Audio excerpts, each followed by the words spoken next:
Hey folks, good afternoon. Live in New York City, August 20, just about noon. I'm here on Park Avenue.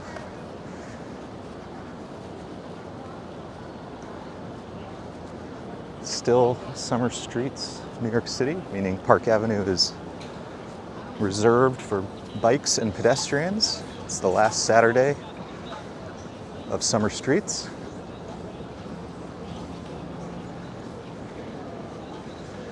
And it's awfully hot today.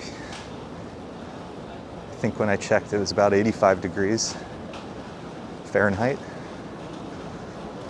about 30 degrees Celsius, going up close to 90. So we'll see how we do. Awfully hot.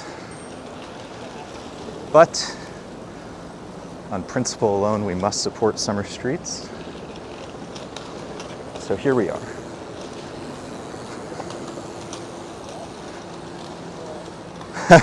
Adam says, Sean, I'm guessing you're walking solo by your pace. Uh-oh. Well, I certainly am. And I will probably try to adjust my pace anyways. It's just such a habit at this point. British Grey is here. Good to see you. You leave such kind comments. Thank you for being here. Nabul's here as well. Hey, Nabul. You were up incredibly late for Fireworks Friday. Scott Briggs is here. Pretty hot and humid today when I walked out. LI, I assume, Long Island, right? 10 a.m. today. Yeah, it's awfully hot. But again, on principle alone, we must support summer streets. Yeah, so Lisa will join the chat. I think I started a little early, so she might be a couple minutes. But Lisa has been not feeling so great. Baby is kicking up a storm. So what little sleep we were getting, we're getting even less now. I mean, obviously her more than me.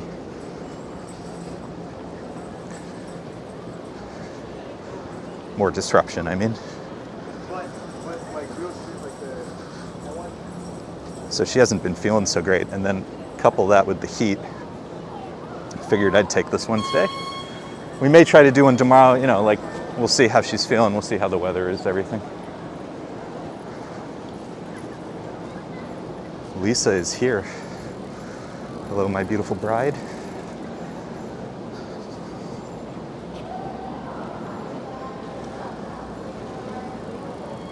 Scott Briggs, Siosit, Long Island. I'm probably mispronouncing that. I love some of the native names in New York.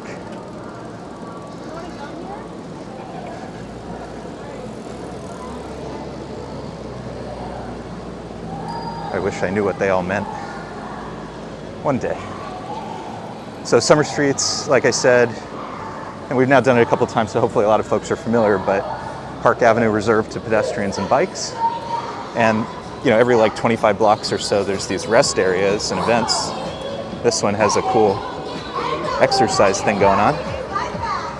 I'm sure that I try to walk past because the music's gonna kill me. YouTube is giving me so much copyright trouble lately. Sean, she's here.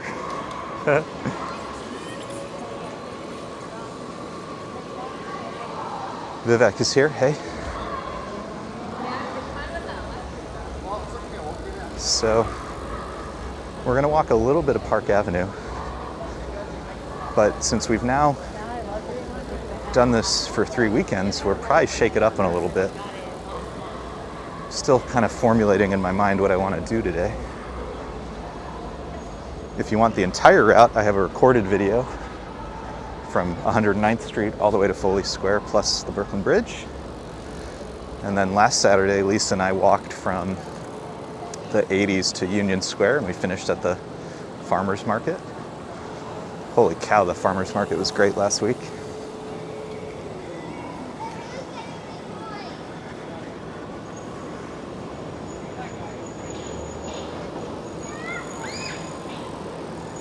It is so hot today. I'm glad Lisa's not out here with me.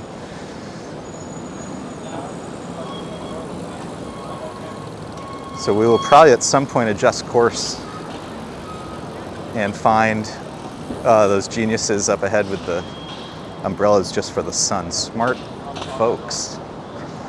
I need one of those umbrella helmets. How funny would that be? This crazy dude walking around the city with a camera and umbrella helmet.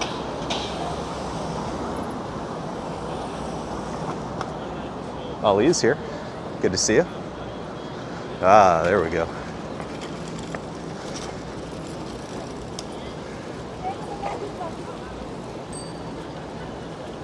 Scott Briggs says, debate about the name. That's so funny.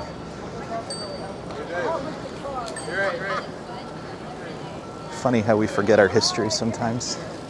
But it would also be funny if it was made up because somebody thought it sounded right.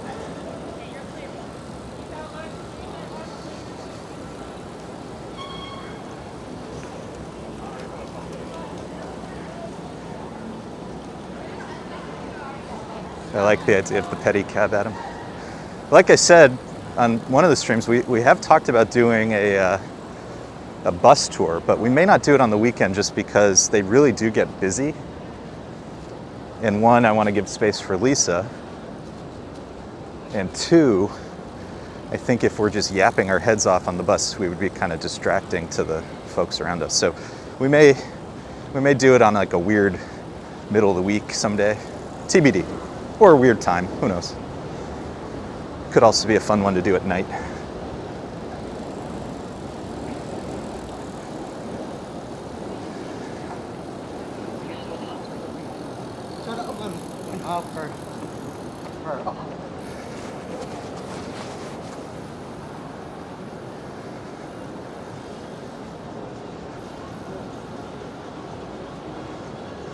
Funny thing is, the sun is like directly overhead, so there's not really much shade anywhere.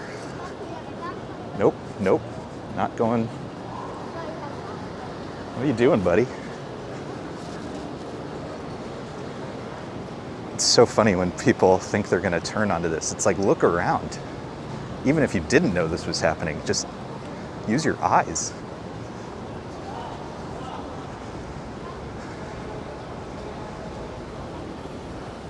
So Adam noticed my pace. I have a couple videos coming up this week. One is Fifth Avenue, and I would say it's reasonably paced. I'll probably do that as a premiere so we can chat again. That was fun. And then I did a Lexington Avenue commute. I had to go downtown. And that one I did at my commute speed, which is super fast. So I'm curious. A little more bounce in my step on that one. We'll see what you think.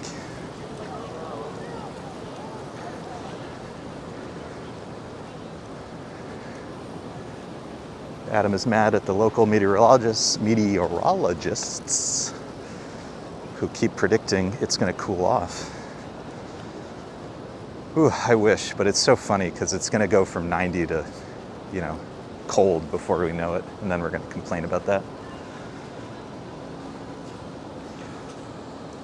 There's the art gallery, Park in 75, is part of Gagosian. Guess we can't see in from here, but the other night I walked by it and it had all these video screens, like old school cathode ray monitors. Maybe one night we'll try to capture it. I tried to capture it on my GoPro, but that thing just hates low light situations, so it didn't come across very well. Gabe Pace, yeah, I know. He and I think we share a few things in common, it turns out, Pace being among them. He's very tall. I'm 6'1", but I think he was taller than I am.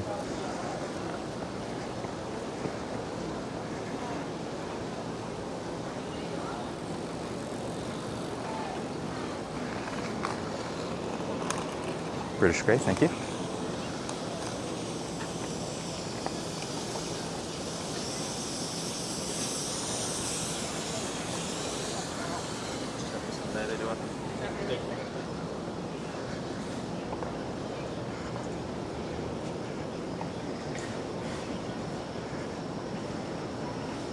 Oh, it's so beautiful. I mean, I just love summer streets. It's such a vision of what the city could be.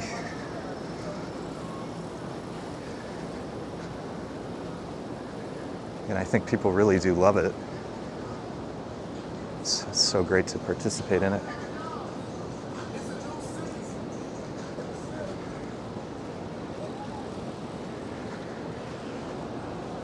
Do me a favor, if you're enjoying this, leave a like. Help other people find the chat. If you're new here, consider subscribing.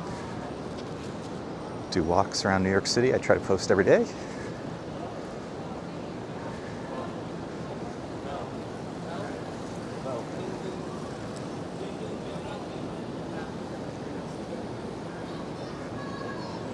More people than last Saturday.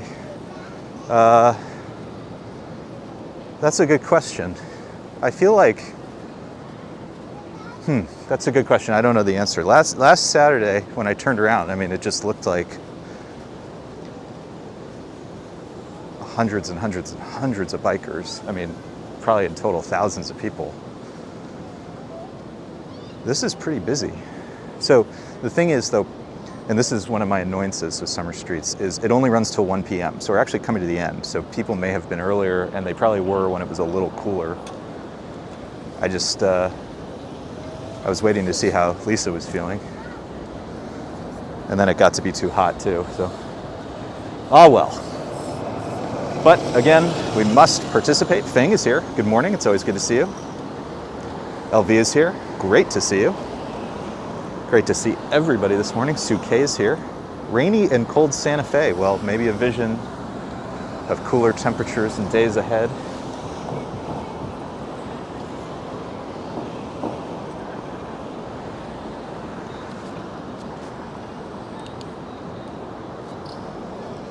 Yellow, red, it is our turn. Love the middle of Park Avenue, all the flowers and everything. It's beautiful. If you look up old pictures of Park Avenue, you'll see that there used to be seating.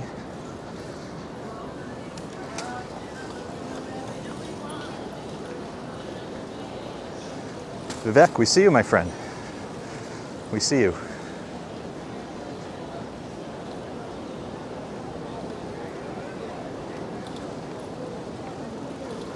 Adam says, we're always out when the sky looks the best. Well, the Lexington, not so much. That video it was super overcast, which I thought meant it would be cool. It was not. Oh well.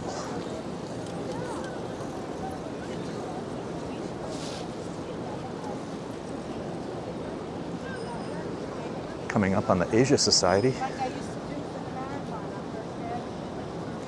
Yeah, Feng, Lisa's at home. Mini Bagel kicking up a storm, so she's not sleeping very well lately. Baby seems happy and healthy, growing away. I guess kicking is part of the muscle building process and the growth process. And at this stage, it's pretty normal for there to be quite a bit of it. But the result is not a lot of sleep.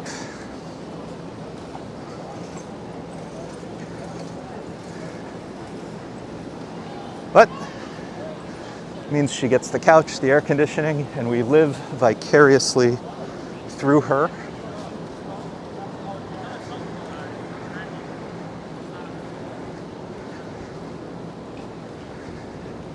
She is here with me in spirit, as is Mini Bagel.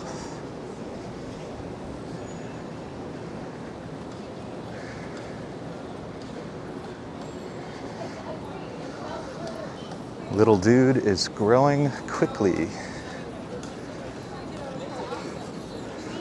Coming up on the right, the Italian Embassy. Some of the beautiful mansions of Park Avenue.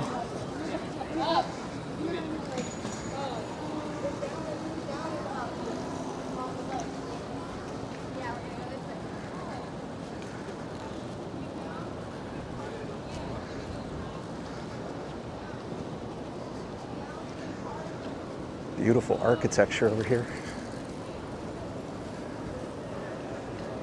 And then up ahead, On our left, one of my favorite buildings, the Park Avenue Armory. Whoa, check out these door knockers. Try to walk over without hitting anybody or getting hit. Check these out. That's pretty serious stuff, heavy duty. That's so cool. I feel like there's a whole class of architecture where door knockers are a thing, and for most of us they are not a thing.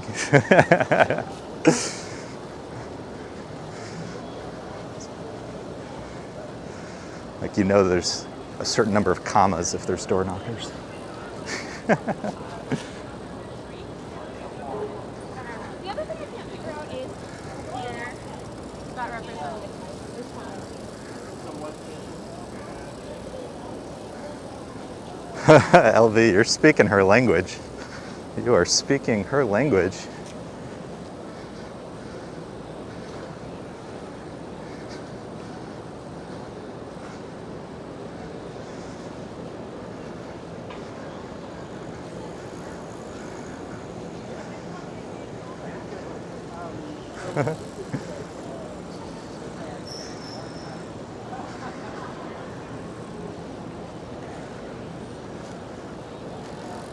Here's the Park Avenue Armory.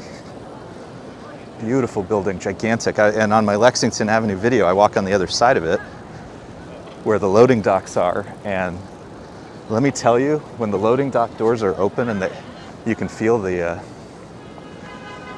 air conditioning, oh, holy cow, that felt good. It just was pouring out. It felt so good.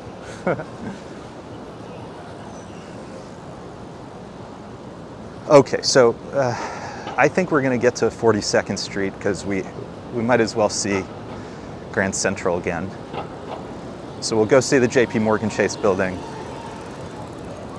We'll see Grand Central, and then I think we'll exit Park Avenue thereabouts. Still have not decided which direction we will go from there, but I think that's the beginnings of our plan. So we're at 66. We will go to 42, and then to the great beyond. To be determined. I did see on the forecast, so maybe you guys could help keep an eye on this for me, that there might be rain this afternoon. Is that true?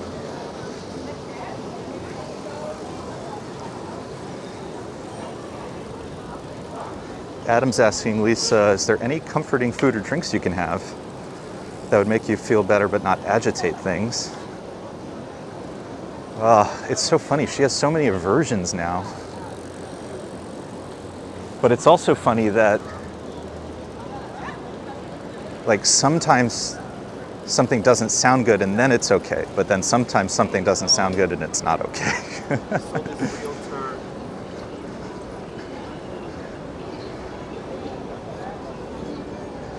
Lisa says, sky is so clear and bright, but there's no shade. Yeah, I mean, there's a little on the other side because very close to the buildings, but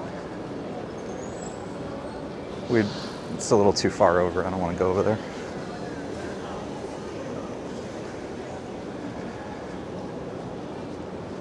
Yeah, Lisa saying her big comfort was tea, but that's not working out, so now it's ginger ale.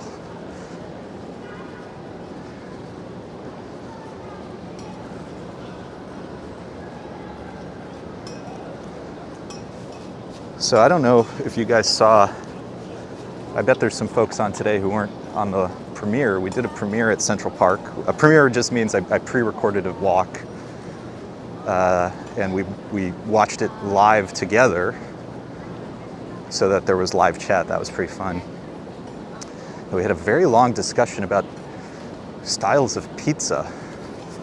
Turns out Adam is from Michigan. We are very familiar with Michigan. We've been a few times. Many times, actually. I have family there. But Lisa and I together, I mean, we've been a few times. She's a huge fan of Buddy's Pizza. And I encourage you all, if you're not familiar with it, go on Google image search, type in Buddy's Pizza Detroit, So good.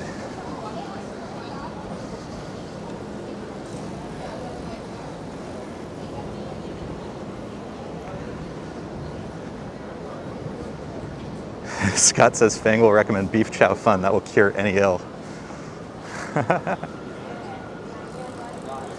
LV says it's great to walk down the middle of the road. I'm enjoying that. This is why I'm here again. Even though we've done it a couple times, we have to take advantage of this. This is such a great program that the city's running. I wish they did it more. I wish they did longer hours. I wish a lot of things, but we have to. We must show our support. We must participate.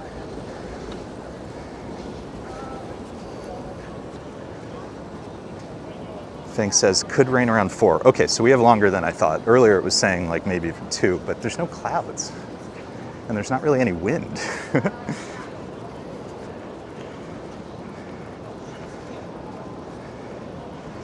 Scott Briggs says, in fact, Long Island is under a drought warning, possible brush fire. Jeez.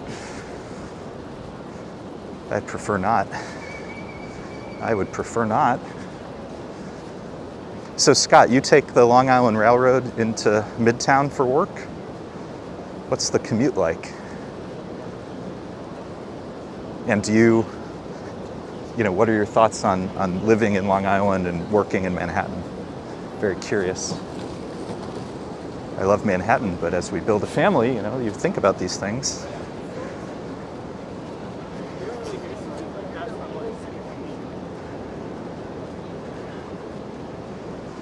Well, fingers crossed, knock on wood. To be honest, I wouldn't hate a little bit of rain just to cool me off. But I think for the sake of the electronics, we shall say no rain today. Christchurch, NYC, another beautiful building. Beautiful church here, Park Avenue.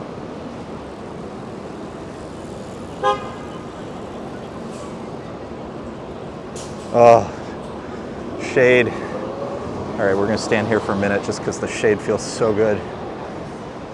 And to be honest, I kind of want to cool the phone off. I have a slight concern that we could get an overheat if I'm in the sun too much. All right, we're gonna pull to the side and do a little architecture hunting.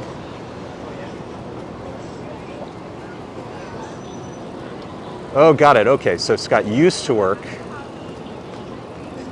Well, Lisa, I didn't say I was like,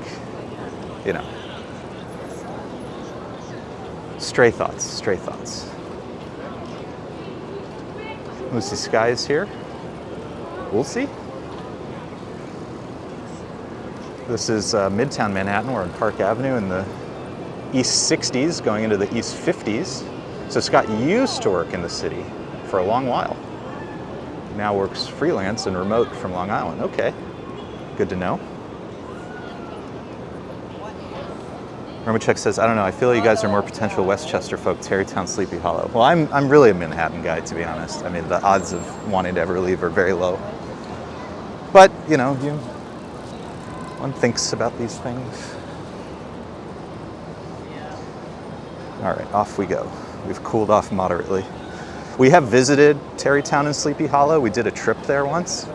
And I will tell you, it is really beautiful. And I'll try to do it on the channel sometime, take the train up, show you guys some of that.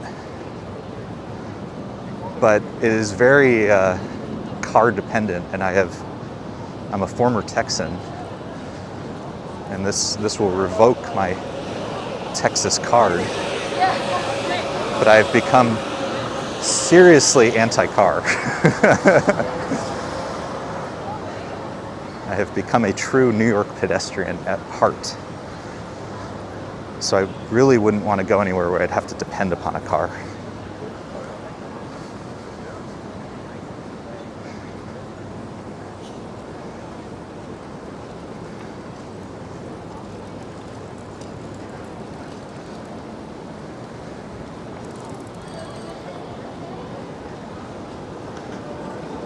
Well, I think the big thing is the rent situation in New York. We'll see what happens, but I'm sure many folks have read that the average rental in New York is now $5,000. That's complicated for a lot of reasons because there's such weird stuff in the city and the inventory situation's bizarre and they don't build enough and blah, blah, blah, blah, blah. But no matter how you slice and dice it, it's very expensive.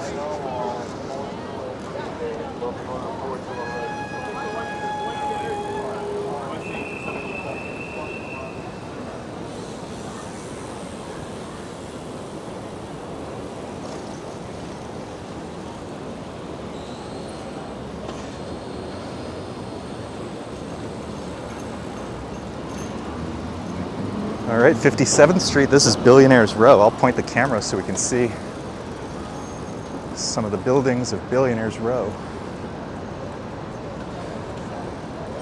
Let me pull over to the side for a minute. See, these are the buildings that are raising up that rental average. 432 Park Avenue. This is a bad angle for some of the other buildings, so let me, I'll cross the street in a second.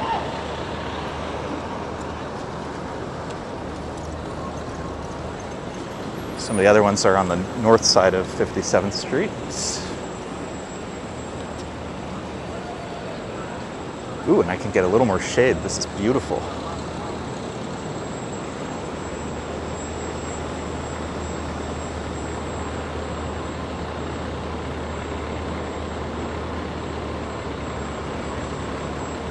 Scott doesn't come in the city a lot. Afraid of violence. Yeah, I mean, there's a lot of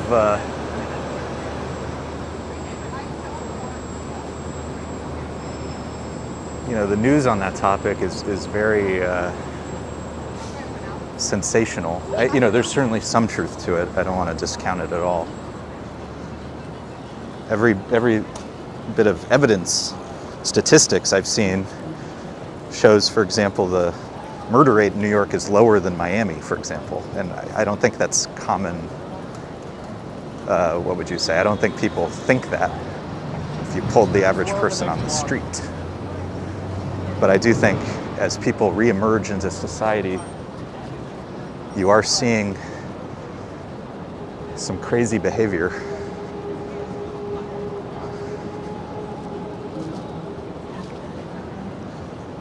All right, I don't want to point at the ambulance, sorry.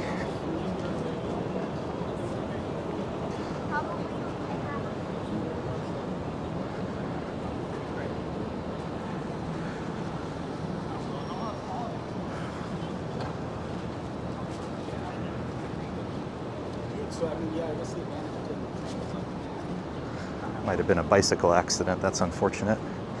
You know, when there's this many people and you know, you may be biking for one of the few times you bike, got to be really careful. Coming up on the Ferrari shop, and over here 55th Street, also known as Friars Way. That's cool. Must be the Friars Club.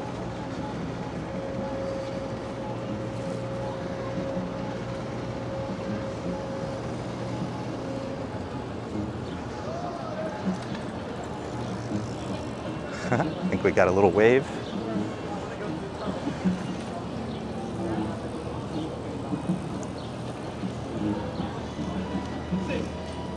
Scott says, thing is, when I was there, I never worried about it. Yeah, I mean, that's the thing. You know, a lot of stuff is random. And if you're living here,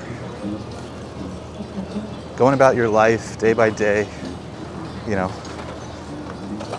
999 times out of 1,000, it's just normal life. And then every now and then somebody's not well.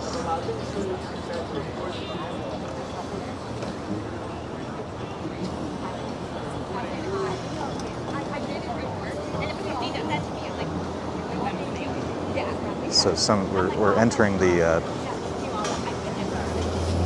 business district of Park Avenue. Good job.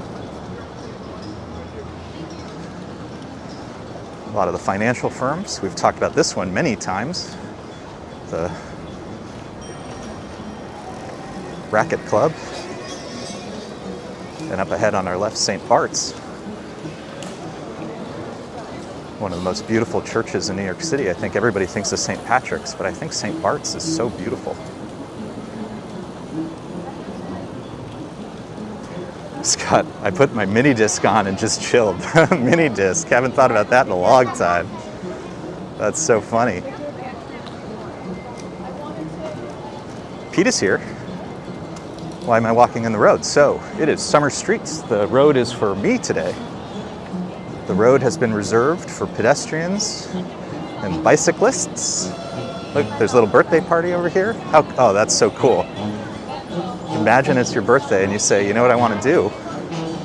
I want to celebrate summer streets. That's great.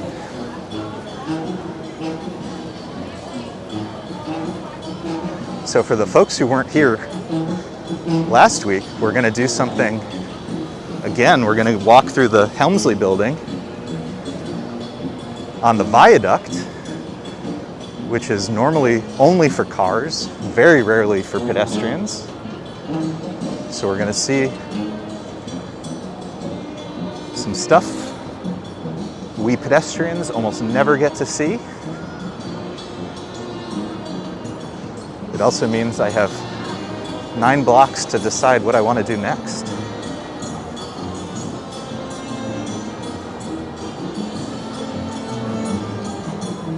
Adam says it's sensationalized. Has it gone up? Yes. Is it as bad as the 70s, 80s? No. Yeah, I mean, like, when we were watching my Central Park video, Gregory Kelly, frequent viewer, was on and mentioned how bad Central Park was a long time ago. If you want to see what New York used to look like, go on YouTube and look up Central Park Reservoir from the movie Marathon Man. There's a clip, I think it's in Spanish, it's pretty funny, of Dustin Hoffman running the reservoir in Central Park, which is, you know, if you're familiar with my channel, I walk it all the time. It's gorgeous now. But back in the 70s and 80s, you know, it had a chain link fence because people kept dumping stuff in the water. I mean, it just looks so horrible. So it's definitely not like that. Now, what I will say is, again, I think as people are re-emerging, you know, after so much disruption, it's kind of inevitable that there will be, you know, pains in that process. And we're seeing that. I think also people are they're just out more, so they're just kind of seeing stuff that used to happen. And it's just been a long time since they saw it. So, you know, again, not to discount anything, we're just trying to find,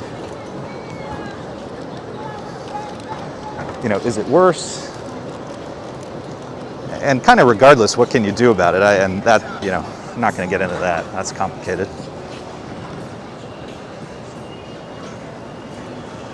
But I will tell you, I walk New York every day. I try to be aware of my surroundings, and I feel very safe.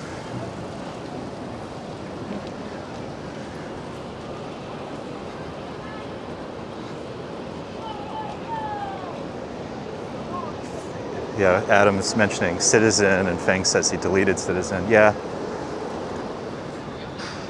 I mean, getting push notifications of everything, you know, even unverified stuff is not healthy. I think that we can say that unequivocally.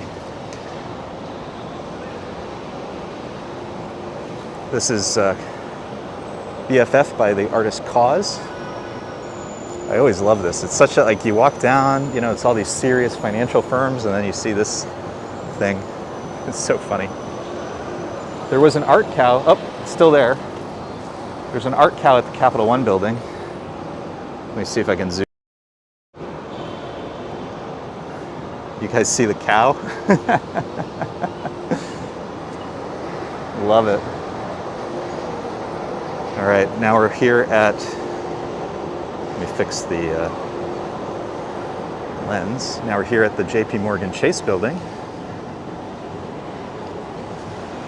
which I feel like we've talked about a couple times. It's getting tall so quickly. I think on his stream, Gabe said, you know, once you have the foundation, like, you just start moving, and we're seeing it. LV says, is it a pink bear? Yeah, I guess so. It's like a big pink stuffed animal or something.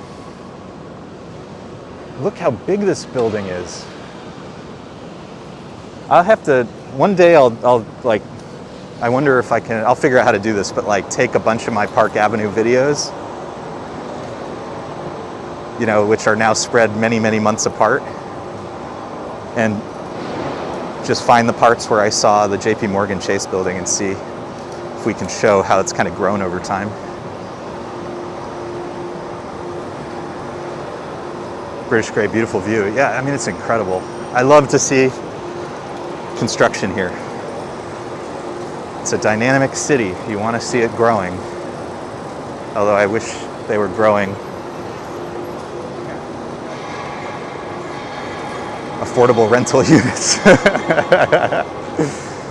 If I had my choice.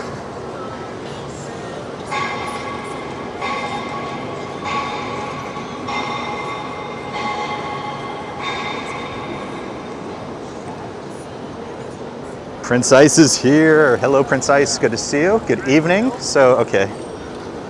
12:30, so 1:30 a.m. South Korea. We've arrived at the Helmsley building. We will walk into the Grand Central Park Avenue viaduct. Like I said, 99% of the time reserved for cars only. There's not even a sidewalk, really. Certainly not all of it. So enjoy these rare views.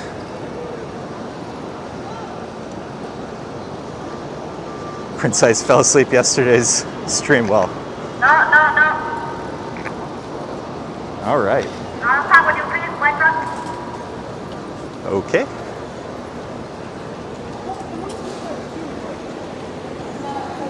All right, so we're inside the Park Avenue viaduct.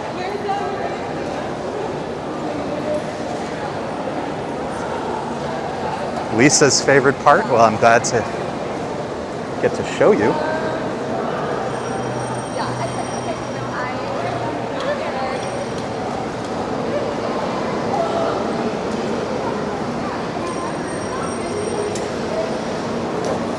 This is a dangerous spot for photographers because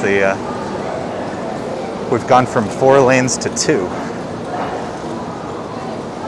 And it's dark.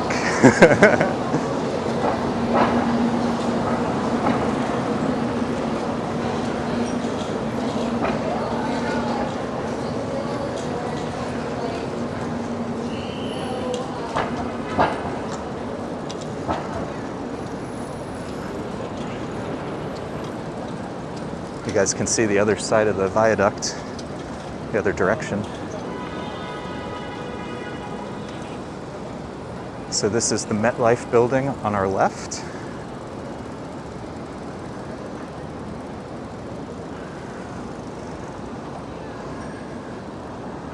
Beautiful MetLife building. And then on our right, on our immediate right, is the Yale Club.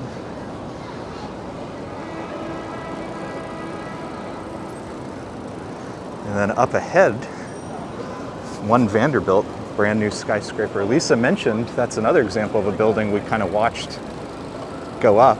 We saw the original building, the previous building, I should say. We saw that get torn down. And then we saw One Vanderbilt go up. I wasn't filming at the time, unfortunately. That would have been kind of cool, huh? And on my list to do the observation deck there, I haven't done that yet.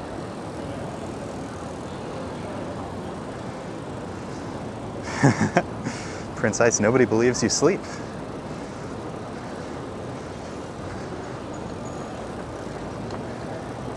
All right, coming up on Grand Central, including the beautiful eagles of Grand Central.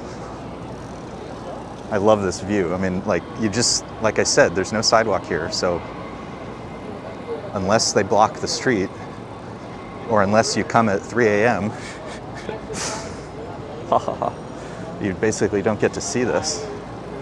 Certainly not up close and personal.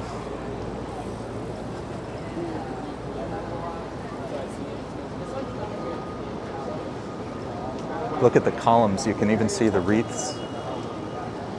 at the bottom of the columns.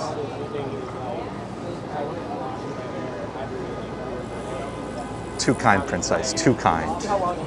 We are grateful that you are here with us, celebrating this fair city. If it's English Wi-Fi, we probably should be charging for that. We but appreciate you. It has like a balance that's above zero. Right. Okay. That's like a really All right, let's go see the eagle.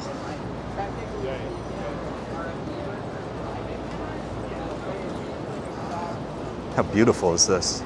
Look how big they are. I mean, you know, again, when you're on street level, you know, they look big, but it's gigantic. It's huge. And it's kind of cool to see the metalwork. And we'll ask, are they from the old station? That does sound familiar. Maybe if somebody can Google that for us, we can get a verification.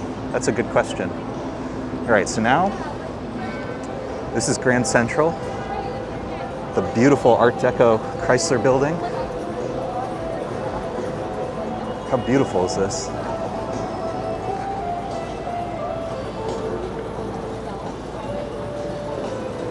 Coming up on the statue of Cornelius Vanderbilt. Check out that coat. They don't make coats like that anymore, do they? It's probably made out of some animal that we hunted to extinction.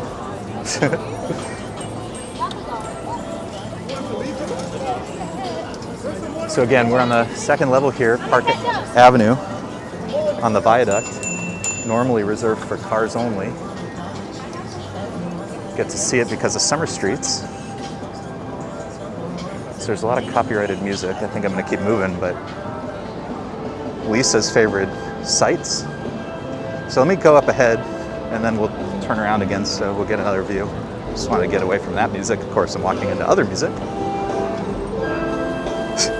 No escaping.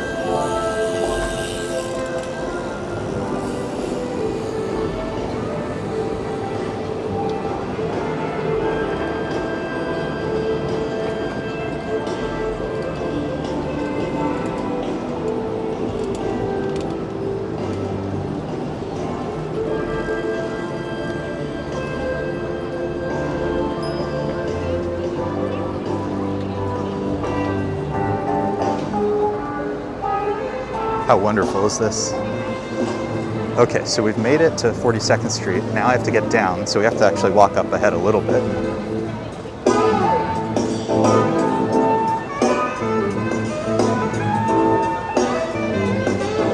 And we will say goodbye to Park Avenue. It did us well, but it is time to see other parts of the city.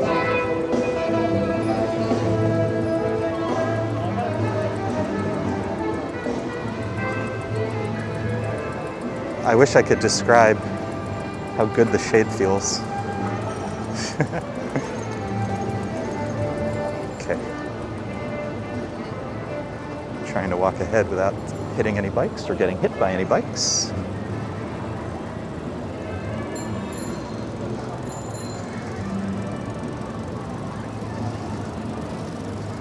Okay, we have a plan now. We're going west. Reason being, if we're near the water, there's usually a stronger breeze, which will cool me off. We will see how it feels. Westward ho.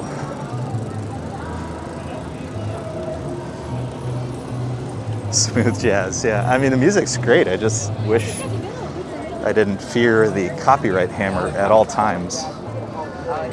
We really have created a system, or YouTube has created a system where, you know, there's ever-present spam, but it feels like all the attention is focused on removing copyright issues.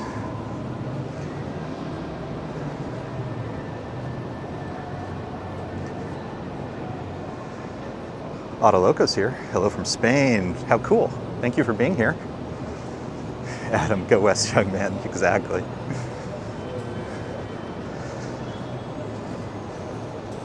One word of advice. Plastics.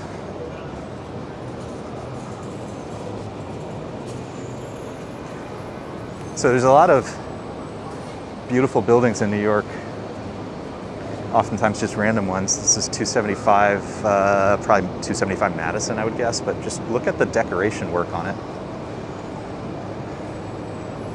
Every time I see it, I just, it looks kind of like a deck of cards or something. Like, I just think it's lovely.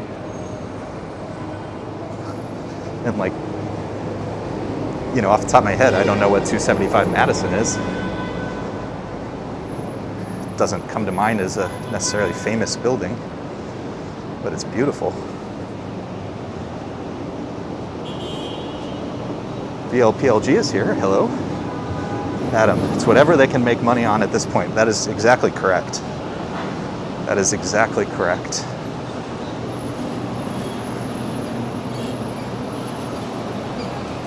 So this is famous Madison Avenue.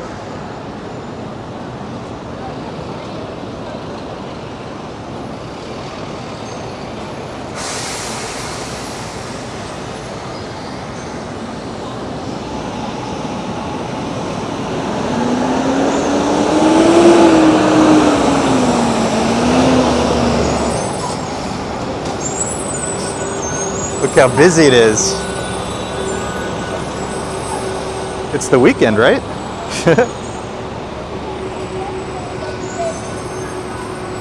Have we been to Park Avenue Seasons? No. That name is familiar, but no, we've never been. All right, so the trick here is going to be that the light is going to change and the intersection is going to be entirely blocked.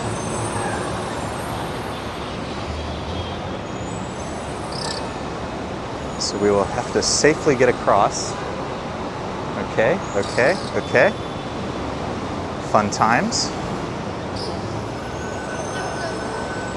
Red light, buddy. Just running a red light right in front of the police officer. That's great. Deep breaths, as they say. Deep, calming breaths. Ha ha ha.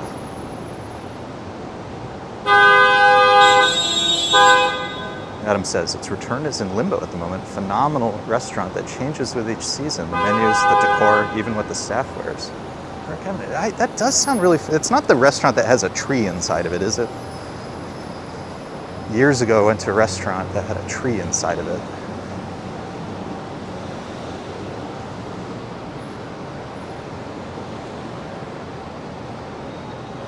But I love the concept.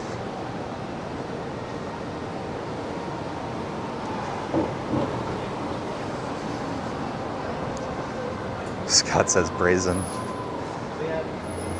Well, it's that nobody, there's, that worries me more than, violent crime is that, folks are running red lights and there's basically no enforcement right now. So I know folks, when they're watching my videos, it doesn't always appear obvious, but I can assure you I check both ways vigorously before I cross the street.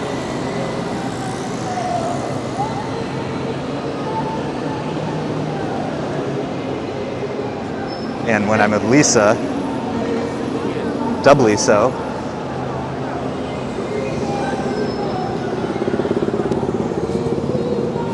So we're looking right now at the New York Public Library. This is the main branch, one of the most beautiful buildings in the city. If you've never been inside, I really encourage you to do it.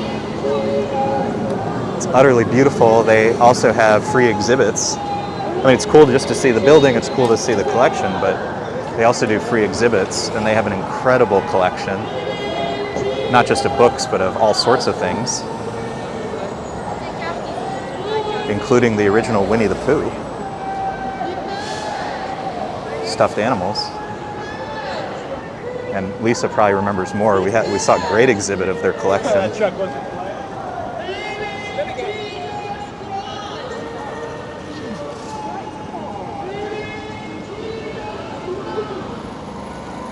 Scott asked, didn't the original Four Seasons close down? Yeah, we were actually, I think earlier we saw the building.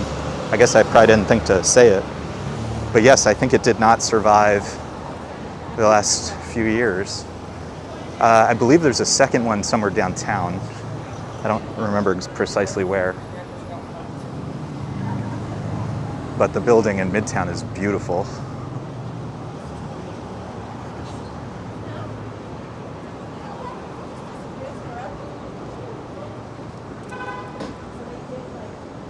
Haven't even been to Peter Luger's. It's so freaking expensive.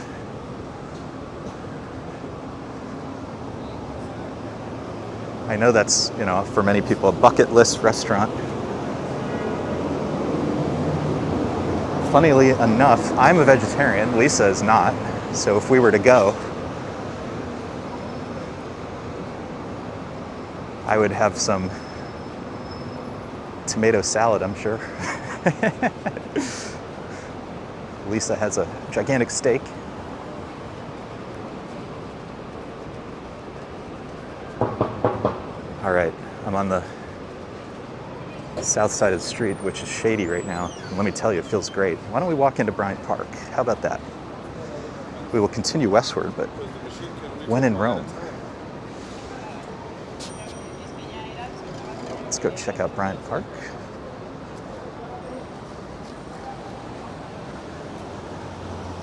This is the Bryant Park Hotel on our left, which is another beautiful building. Never been inside, but yeah, the exterior is certainly beautiful.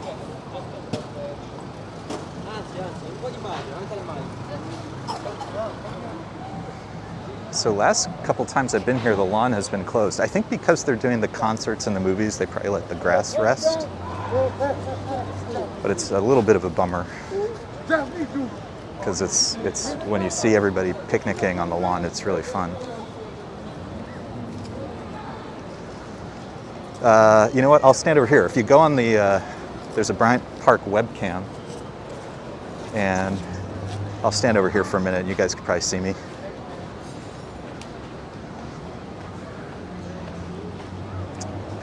Just Google Bryant Park webcam. It's on YouTube.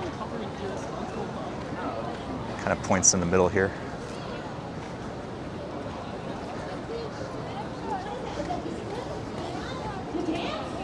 I think there's like a 5-second delay, so I'll hang out for a second.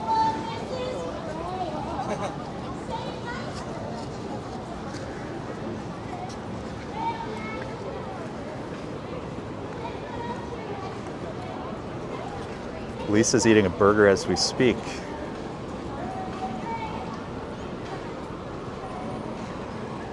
Ooh, S. Fields is here. Hey, sorry, I've been, I think the car situation got me a little more focused on the road. Let me scroll up a bit, see what I've missed.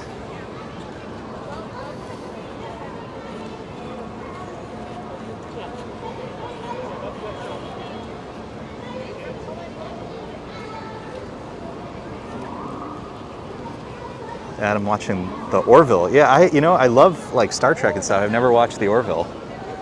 I think originally I thought, oh, I'll wait a little bit, you know, so there's like whole seasons and stuff, and I'm sure there's like 4 seasons or something. Speaking of 4 seasons. Oh, I love Tribeca.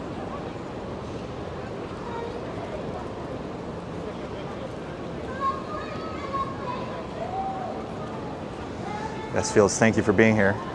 Well, guys, let me know if you were able to find me on the Bryant Park webcam. Looks like there's a kids event.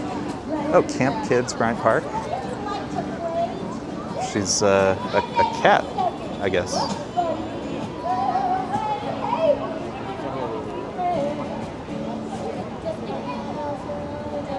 That's cool.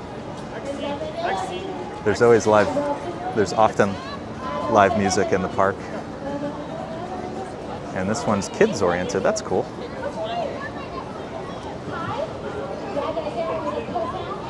That's nice. Awesome. All right, onwards. Campers, onwards. Oh, it looks like maybe the lawn is open. I guess maybe it's just too hot. Huh. All right, so we will walk through the lawn. How about that? Vegan cheese is okay, at least for sandwich. Well, I am most assuredly not a vegan.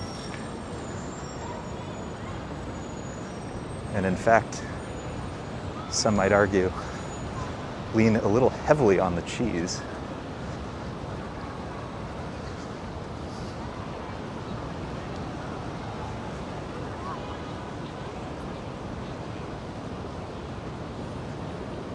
Hope not a smelly cat. Is a smelly cat a scaredy cat? It was a cat woman.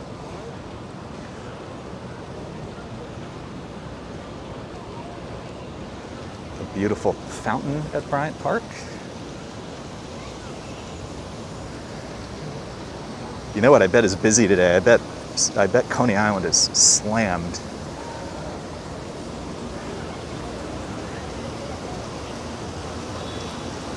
Beautiful here today. Bet Coney Island, I bet Rockaway Beach, I bet they're so busy right now.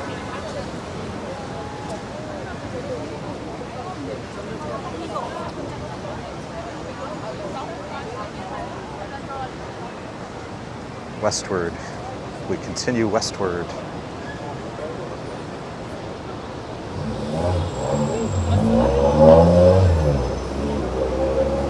Up ahead is the world famous Port Authority bus terminal.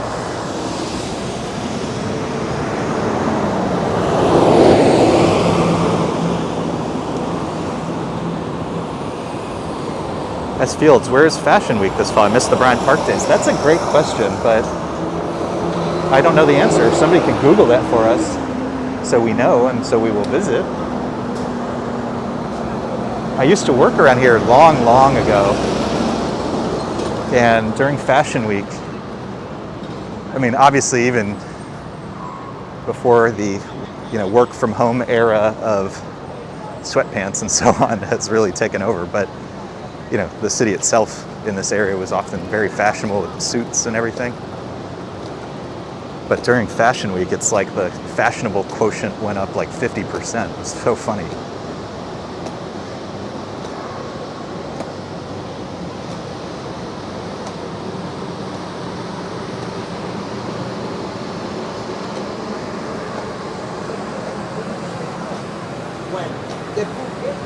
We tried, Prince Ice. We tried.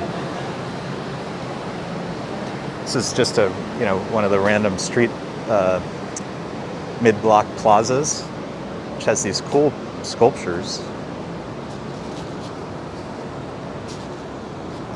Try to safely show you guys. But I always love those sculptures. I think they're really cool.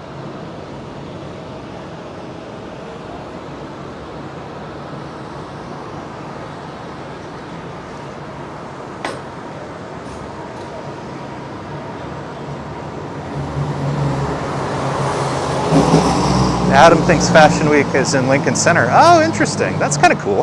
That's actually kind of a cool spot for it. Well, we will have to check that out.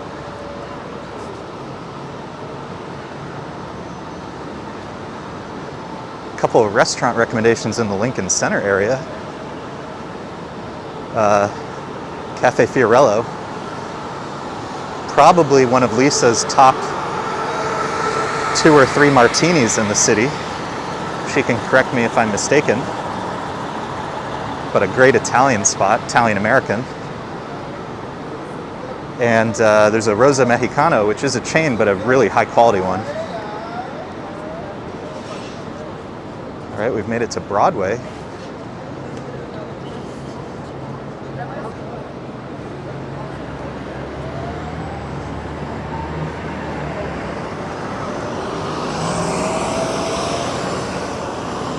Coming up on 7th Avenue, also known as Fashion Avenue, speaking of.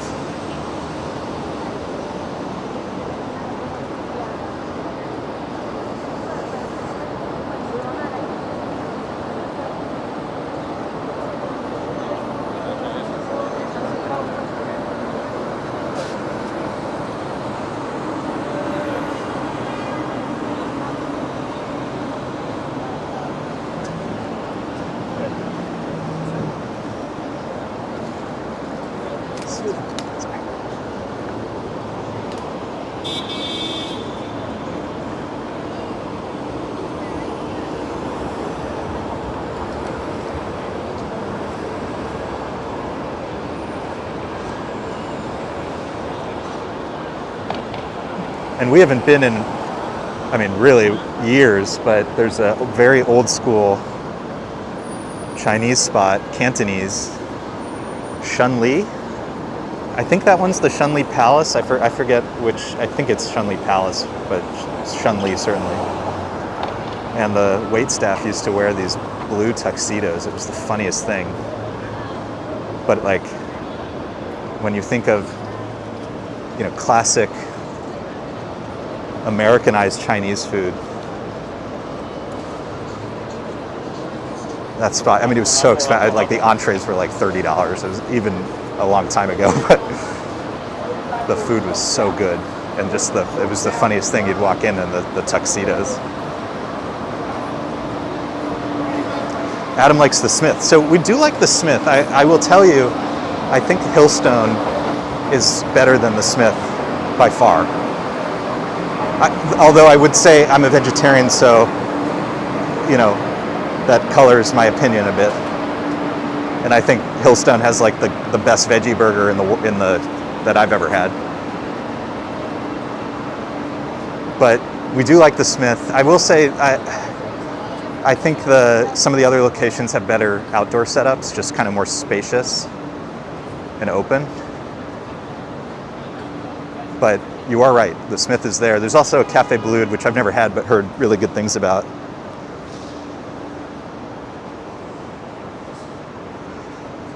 Yeah, Lisa's ready for a martini. That's like the number one thing on her list.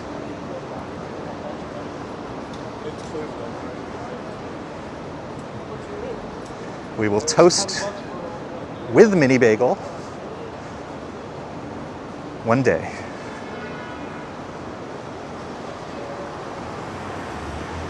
I remember at one point Lisa was Googling, there's now all these alcohol-free alternative drinks. And she was like, is there a vodka? And I was like, I don't think there's a vodka. It turns out there are like sort of alternatives to gin, so if you're into the, what would you call it, herbaceous type drinks. But she just likes vodka and a dirty martini with olives. And, that's, you could just have some pickle juice, but I don't think that's what she had in mind.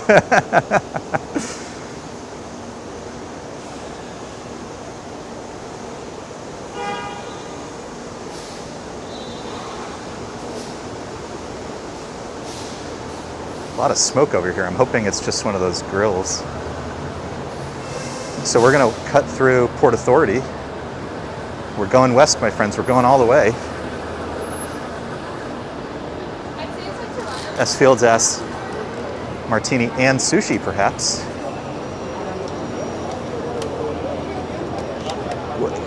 You know what Lisa wanted that we haven't really had is burrata. And the only reason is, you're supposed to really only have stuff with pasteurized milk. And sometimes it's not clear when things are homemade, what was used. So I bet she wants a martini. My guess is a martini and a big thing of burrata.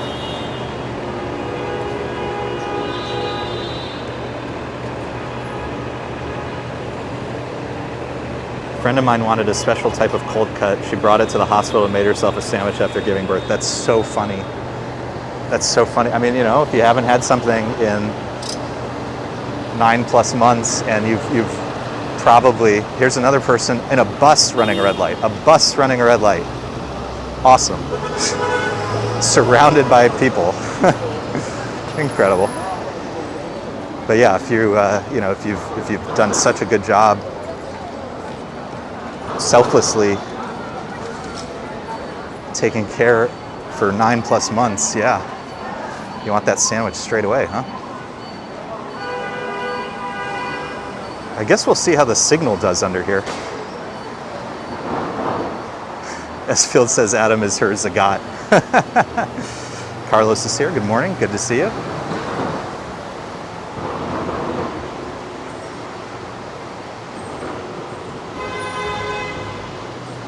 Lisa recalls, yeah, there was one night we went to Cafe Fiorello after an event where we did see Meryl Streep speak, which was very cool.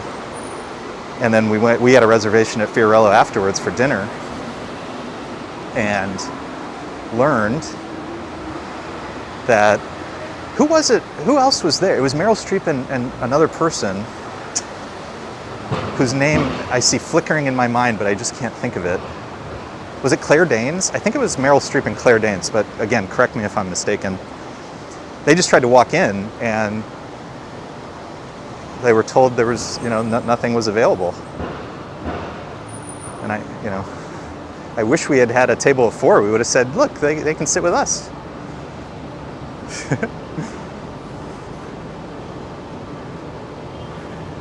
That's Field. Is traffic worse than before the pandemic? People have even less patience. 100%. 100%.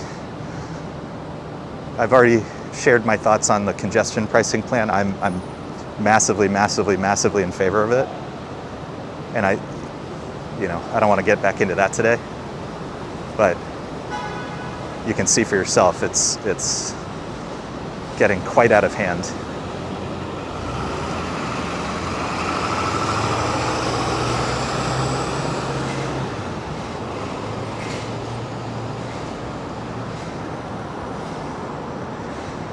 Scott used to love America and Flatiron.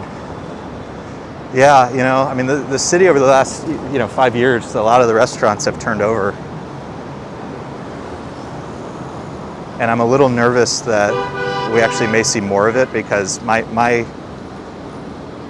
assumption, and I could be wrong, but my assumption is that a lot of deals were struck over the last couple years in terms of rent, back rent, things like that. And at some point that bill comes due, and I'm very curious, if we'll see what happens. So for example, the Lowe Boathouse is closing, and it's always busy, the prices are fairly high, and yet they can't make the math work, and I wonder if that's because there's like back rent that's owed. And no matter how much business they do, you can't pay extra rent, for example. So I'm kind of curious / nervous what we'll see over the next couple of years. Okay, there's no cars coming for blocks, so that's why I'm walking. I promise, no cars.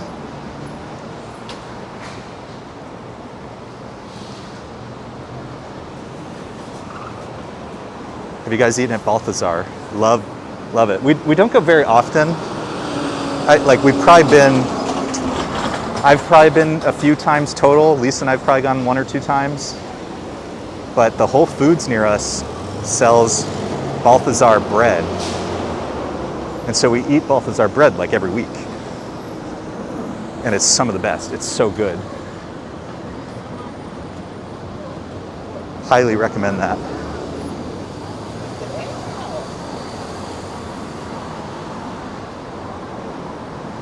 Okay, so we've gone from Park Avenue, some of the most expensive real estate in New York City. We are now in the Hell's Kitchen area. So a very different vibe, certainly.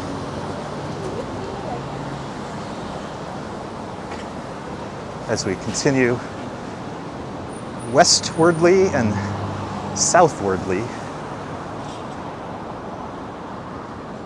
Let's go this way. This is kind of cool. So I love, part of what I love about New York City is I love the architecture, but I also love the infrastructure of New York City. So over here is where the paths from the Lincoln Tunnel come into the city and out of the city. And it's just incredible, but there's also amazing street art over here, graffiti. And it's when you look around here, so first of all, this is kind of cool. It's called Teresa's Park. There's a bunch of tiny little parks around here, beautiful. But what's cool around here is you can also, these old buildings, you can see, we're perfectly in the middle of a transition period of new and old. New being things like Hudson Yards, and old. You have these, you have a firehouse over there. You have some apartment buildings.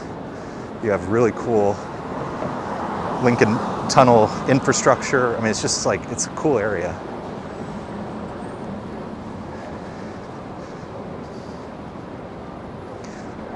Look at this graffiti. We are having a nice day in New York City, and it's kind of made in it's like a flower pot, but it looks like those Greek coffee cups. That's cool. Joanna's here. Always good to see you. Thank you for joining and for your support.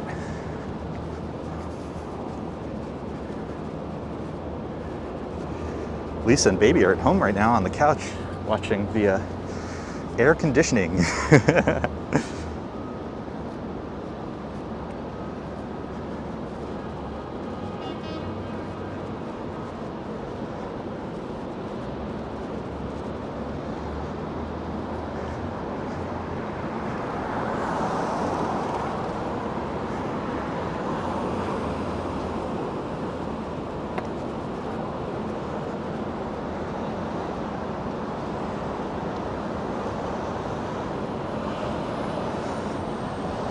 Just scrolled back and saw the Ned Beatty anecdote. That's so funny.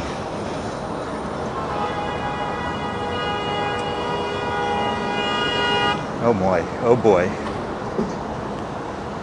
So I will tell you guys, if you're ever walking in New York City, walking near the Javits Center, there's often police directing traffic, but they are not there to direct pedestrians, I've noticed. So if you're ever walking near the Javits Center, be really careful. Be really, really careful. The most unsafe drivers are the folks who aren't really going to the city, they're driving through the city.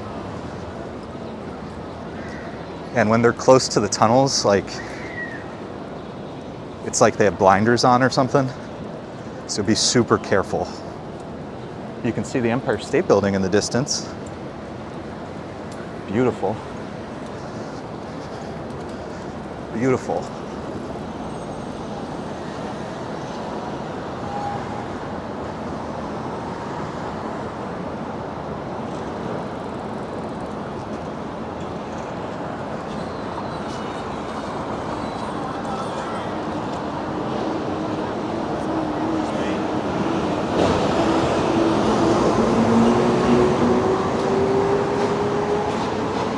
Owen is here. Good to see you.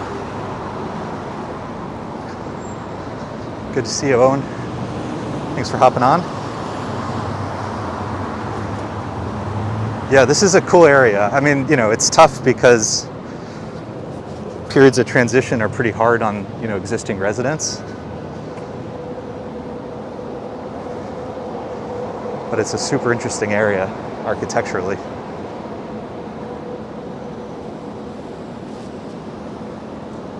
Super interesting.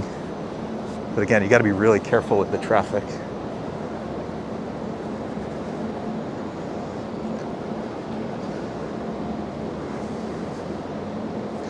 Okay, you know what? I think we're going to call an audible. I think we're going to do the High Line. What do you guys think? Should we hop on the High Line? Let me know in the chat.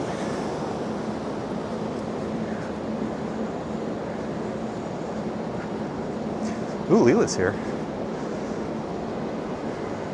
Good to see you, Leela.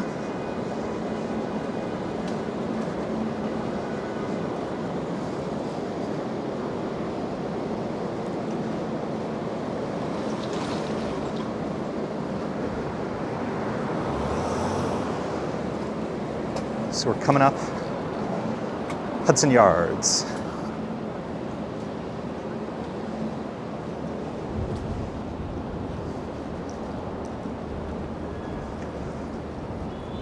All right, lots of, you okay? Oh my, yeah, they're everywhere, right? Oh, I think it was one of those lantern flies. We're supposed to kill them. It's our patriotic duty, apparently.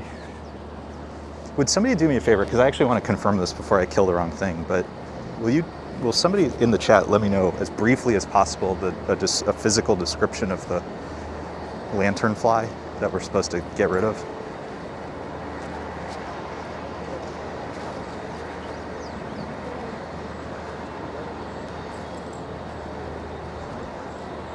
And While on the Run is here, new to the channel, in favor of the High Line.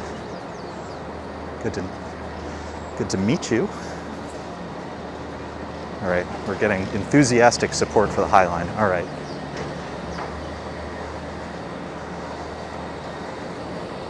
Would be funny if Lisa was like, no, don't do it.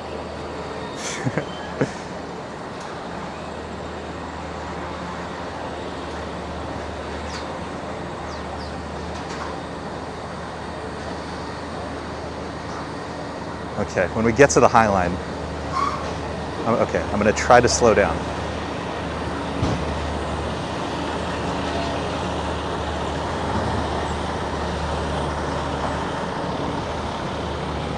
There's a cool view of the Javits Center. Black head, gray wings, and red hind wings. Okay, that definitely was a spotted lanternfly. So I guess it must have landed on that guy's hand, and he dropped his the leash. But the thing is, you know, one, they look really weird, but they're big. They're like, you know, imagine a fly. It's like 15 times the size of a fly.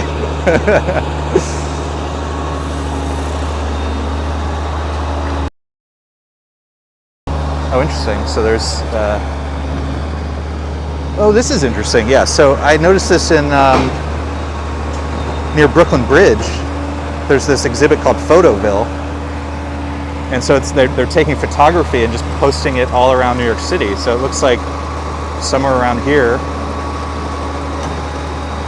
so there's probably more around here somewhere. There's probably photos here. That's cool. Over the last couple years, the city is seemingly invested much more in street art, and I'm loving it. I'm really loving it.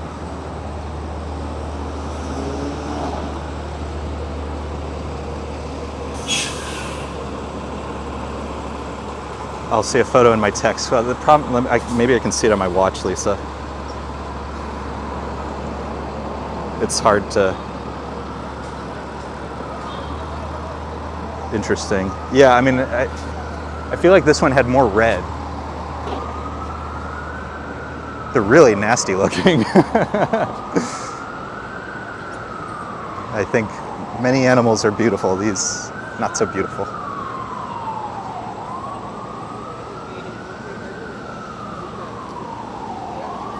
Stay Parker's here. Good to see you. Thank you for coming along. We are live today.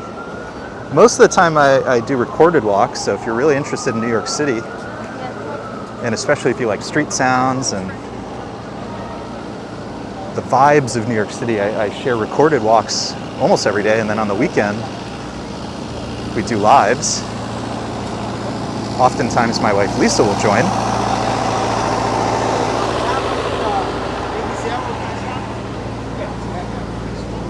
Do me a favor, hit that subscribe button. It is free. And if you want, hit the notification bell, because we've been going live at pretty random times recently. And that way you'll get notified whenever we go live. Lisa's asking, is the gorilla still here? No, it seems to be gone. I was looking around for it. I don't see it. There was a gigantic gorilla here. It was really cool. That's a little Soul Cycle pop-up. On the right is the Equinox Hotel. Super fashionable. Often see really cool cars in front of it, so maybe we'll walk over there in a second and see what we can see. On my left is the luxury shopping mall here at Hudson Yards. I just saw a squashed lanternfly, so people are following their instructions. So we're coming up on the vessel. I will give you my hot take. They should raise the glass to 10 feet. That's my hot take on the vessel. I went to NYU. We had really tragic issues. We built really tall glass. And I really wish they would do the same with the vessel.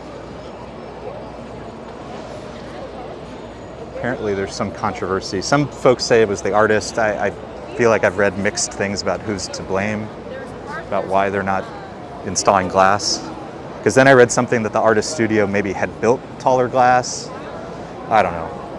I just want them to put taller glass on.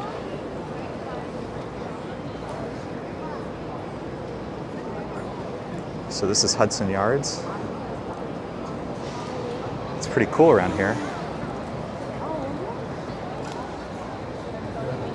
Kind of, like I said, a little funny is probably not the right word, but funny to walk through Hell's Kitchen and then come here. And even to go from Park Avenue to Hell's Kitchen to here. But here we are.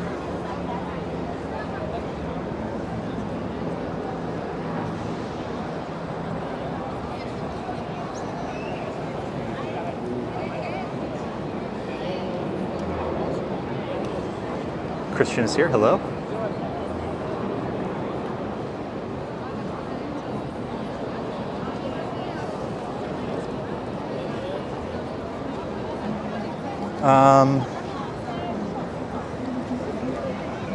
Trying to decide. Okay, we're gonna go this way today.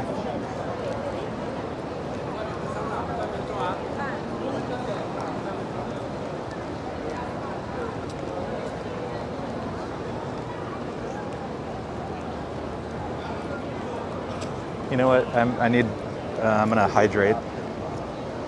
Gonna have a drink. Bear with me, folks.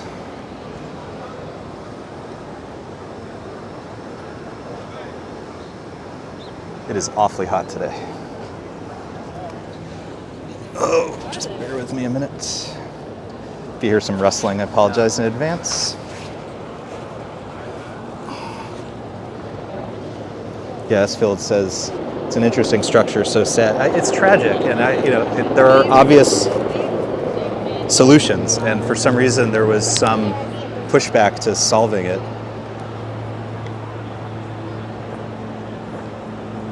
Which, given the amounts of money involved, I just find irresponsible to the highest degree. Lisa says, please don't get heat stroke. All right. Should have brought 2 bottles today. For some reason, I think, same with Adam, I had in my head it was not as hot as it is. But if we go to the west side, there's all sorts of places I can get water, so no worries. Okay, I feel much better. Onwards. Onwards we go. M wants to just take the vessel down. Yeah, I mean, look, I certainly understand that argument as well, especially after what happened. But I think, the least that they can do is put up barriers. It's like the least that they can do. And they should have done it immediately.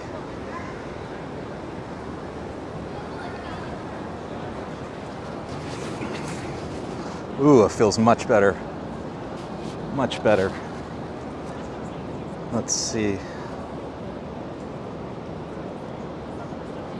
This is the shed.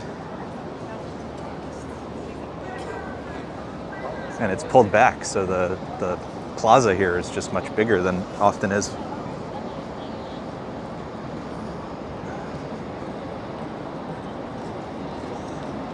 Oh, Robert Flynn, it's been a little bit since we've seen you on the chat. Hope you've been enjoying the videos. Nonetheless, good to see you. You're getting ideas.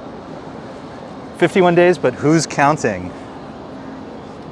Absolutely.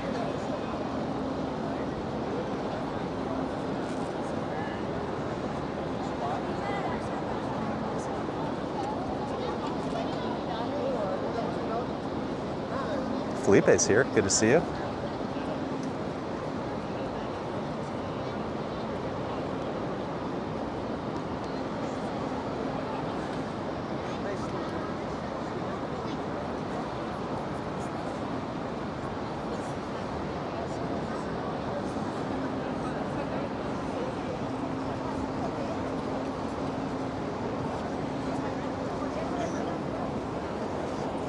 I think we've talked about this before, but this was an example of something that was like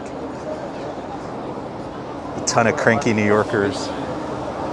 I say this as an oftentimes cranky New Yorker, but a ton of cranky New Yorkers were so opposed to the concept of the High Line. Same with Little Island, you know, and they've turned out to be absolutely wonderful additions to the city.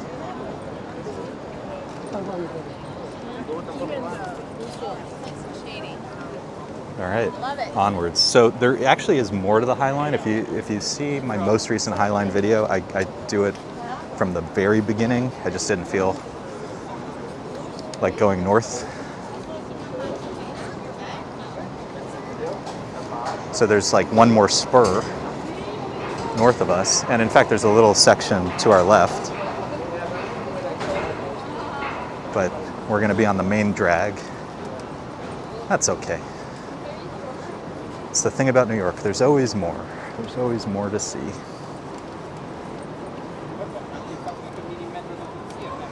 Christian says, looks like an alien landed. Yeah, I mean, some of the architecture here, the vessel, the shed is, you know, super interesting.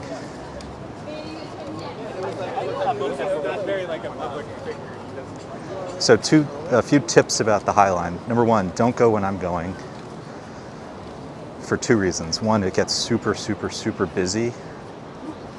And number two, it's like a heat trap. So I really recommend doing the High Line early in the morning. I forget when it opens if somebody wants to share in the chat, but go like right when it opens, or go at night even. And go like as late as possible because you want it to cool down a bit. But that way you'll have it mostly to yourself and it's much more comfortable.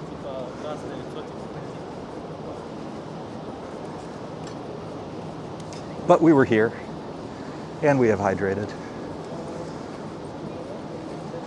So here we are.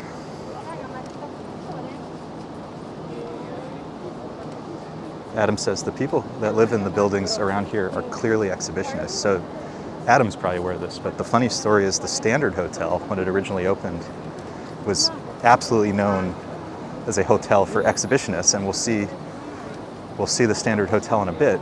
It sits atop and straddles the High Line. And I'm always internally thinking, when I'm doing like a live stream, are we gonna accidentally see something that YouTube does not want us to put on the live stream? Somebody summarize for me this character.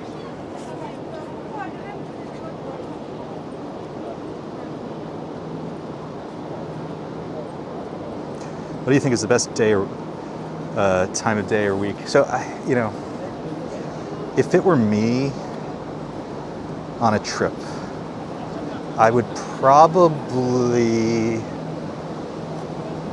you know, the day of the week is tough because if you're on a trip, you know, you might just be here for the weekend, then in which case it doesn't matter. I just would go early. I think I would either go early or I would go late and maybe go to dinner first around here because there's lots of tremendous restaurants in this area. So maybe go to dinner and then come to the High Line afterwards to walk off dinner. That might be fun. A couple of our favorite spots around here, there's two Italian restaurants that are like sister restaurants. One is Malaparte and one is Malatesta. They're both really reasonably priced and reasonably portioned. It's not like ridiculous portions. Italian food, so you go, you get a bottle of wine, get a couple things to share, and then walk up to the High Line. You'll have a really, really nice evening. That's, I think, what I would recommend. On a similar topic, the Brooklyn Bridge. If you're gonna do the Brooklyn Bridge, you have to do it twice. You have to do it during the day and you have to do it again at night. And at night, you wanna walk from Brooklyn to Manhattan because the view of lower Manhattan lit up at night is unforgettable. We've seen this before. This is the crazy bird, fish, deer thing.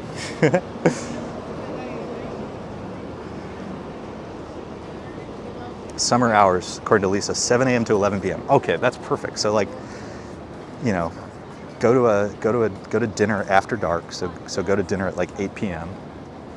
and then do the High Line at like, you know, 9:30. You'll have a great time. GX72 is here. Hello.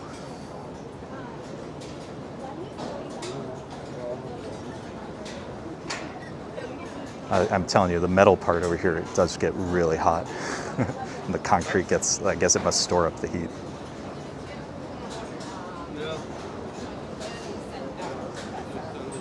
But you can see how busy it gets. Like, hold on, let me turn on the wide. Maybe we can get a better view of what's around us. Hopefully that helps. Sorry, it's when it gets this busy, it's like you're just seeing the people in front of you.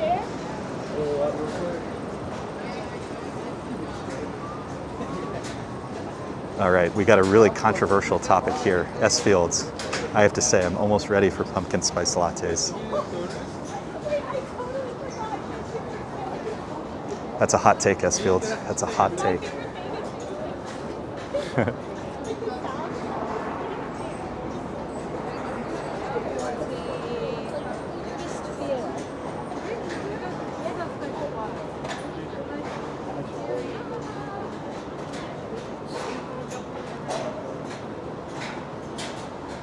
Was probably this overgrown before they added the walkway. Yeah, I mean, it's a good question. But they've certainly done a ton of landscaping, so it's really like tastefully done, I think. I really think it's so beautiful. Same with Little Island. I think they're both terrific additions to the city, and if you're visiting, I can't recommend enough visiting them. But I will tell you, if it was 10 degrees cooler, that would be great. I'm going to pause for a second and see if we can find a gap in the traffic flow.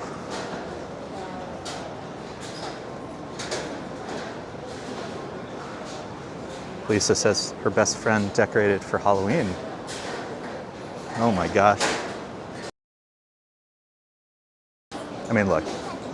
Happy, healthy, that's all that matters. But there is a chance Mini Bagel could be born on Halloween. There is a chance. Carol Woods is here. Good to see you, Carol. Thank you for hopping on. And then like 3 months later,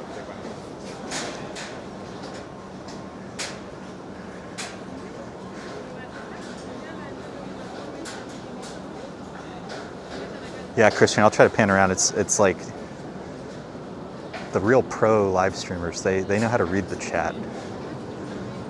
And I find doing all these things, it's still a work in progress. Simultaneous. Navigating, taking in the city yourself, and reading the chat. It is, you know, there's people who are really, really impressive at it.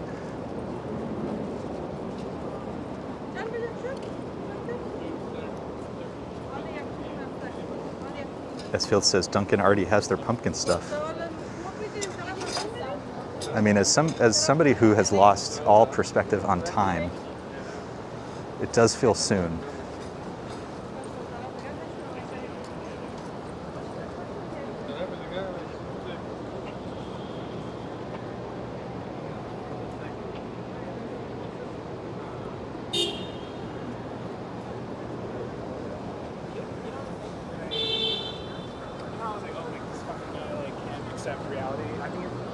Look at the beautiful flowers. And this is like the best parts of the High Line, where you can see the old train tracks. This is what makes it super interesting.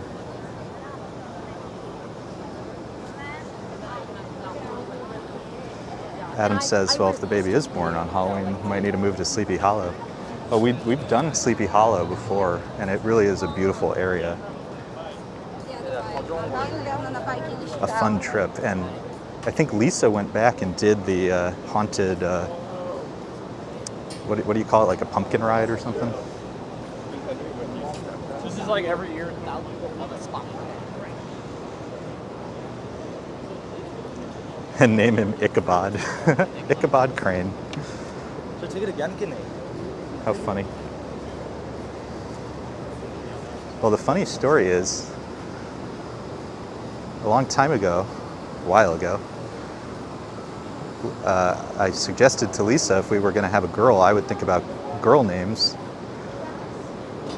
And in the event we had a boy, she would think about boy names. So she's been thinking about names and hasn't told me because she's afraid that I might not like the name. And I guess she has a name in mind she really likes. I wonder if it's Ichabod. Shout out to any Ichabods in the chat.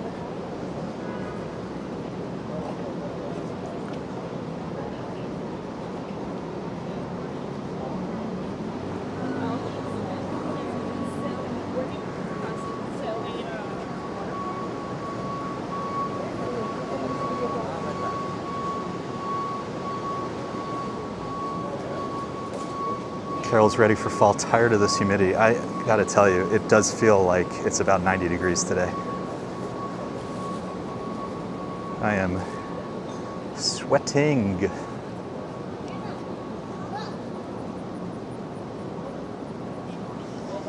Thankfully, I did remember to wear sunblock today.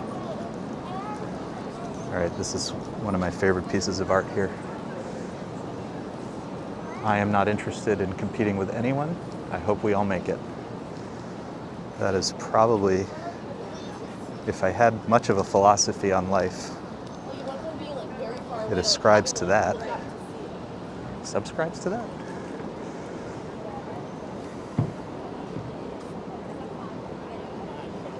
Love this. Beautiful.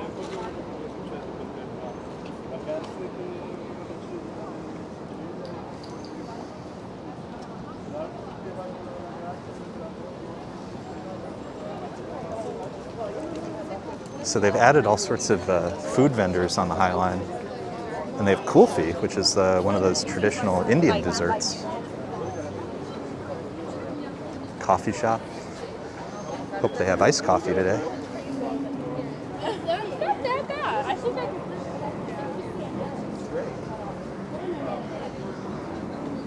Well, if you want to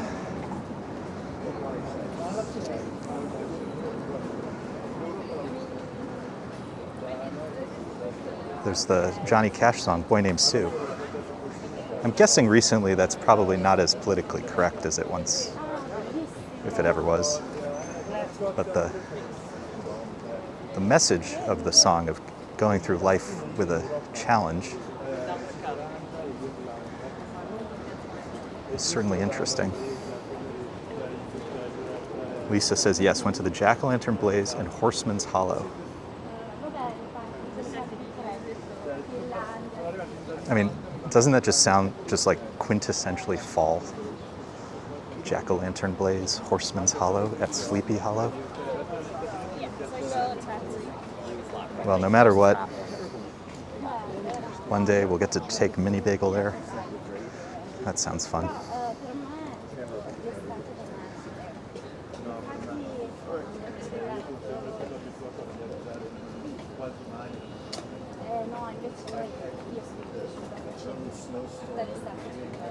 Clinton's here.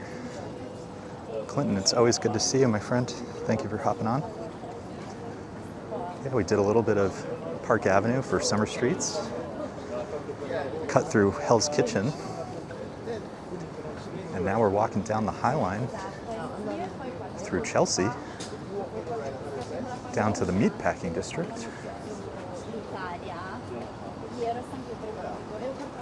Lisa says, yeah, they had the Headless Horseman riding around the cemetery. So fun. That sounds great. Yeah, I didn't go on that trip. That was her and her best friend. Sounds really nice, though. It was on our list once to go to Greenwood Cemetery because they do some. It's kind of funny to call them festivities, but you know they do things around Halloween. I think they do a lantern tour as well.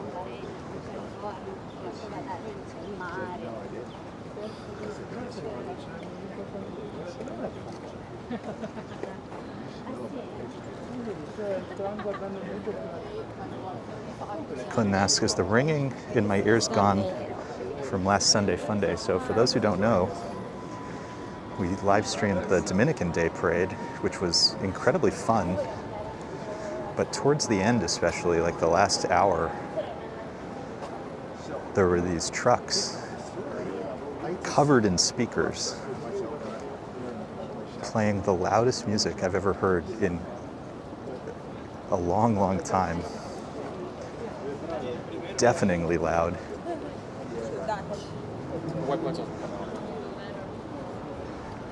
Probably still recovering, to be honest. That's like what I was talking about today. But it was a lot of fun. Yesterday was.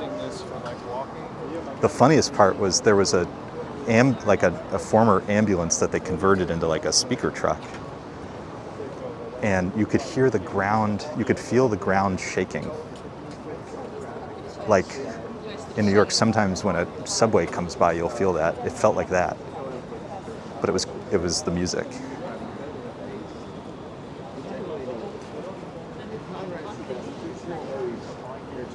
Coming up on the Lantern Building.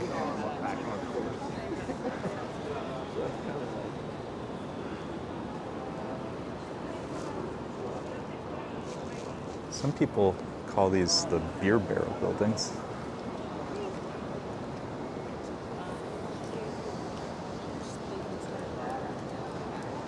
Try to find a good spot to, let me see if I can turn around up ahead, get another angle. Oh God, there's a breeze now. Oh my God. Oh, it feels so good. It feels so good.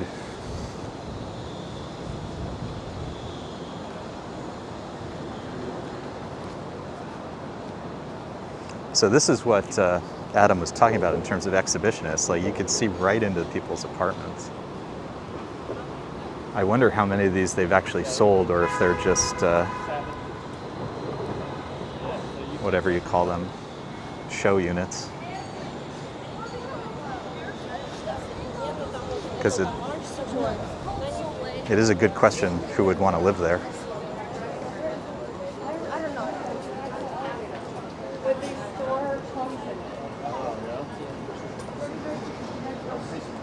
Lisa says she likes visiting cemeteries, so interesting, so much history. Well, fun fact, we've been to the National Funeral Museum in Houston, Texas. I said that on a live stream once, or Lisa did, and a woman next to us was like, what? The National what?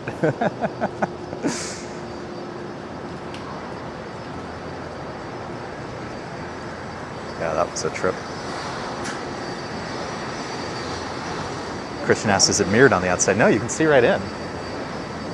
That's the fun, that's part of the funny thing. Like you would think that they could,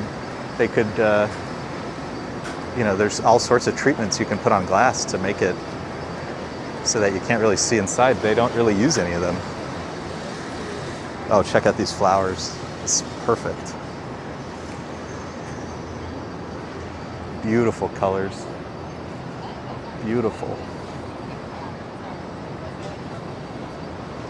So if you're just joining, we're on the High Line here in New York City. We're in the Chelsea neighborhood of Manhattan, or over it, more accurately.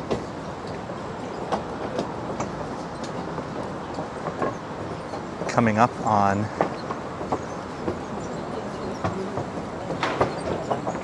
the Statue of Liberty.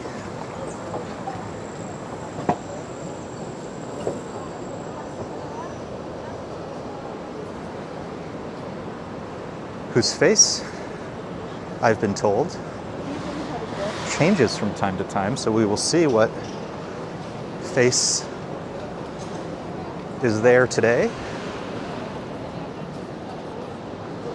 And if you don't know what I'm talking about, you'll see in just a second.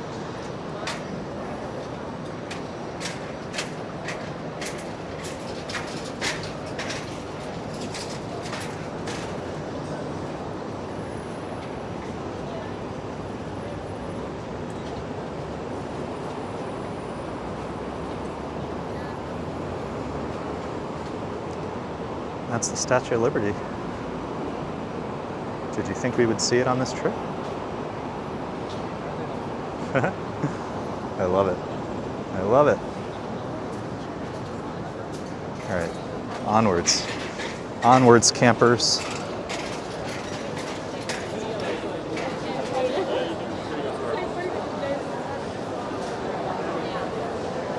Here's more of the vendors in the, on the High Line.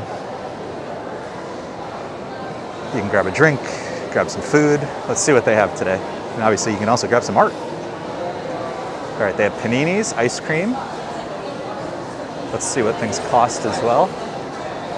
Ooh, gelato. $6.75. Panini runs $10.99. Oh, they have a donuttery. Donuttery, that sounds great. Berlin currywurst, you get some brats or a pretzel. Empanadas. Ooh, empanadas sounds pretty good. And more coffee.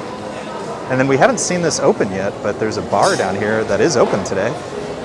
That's cool.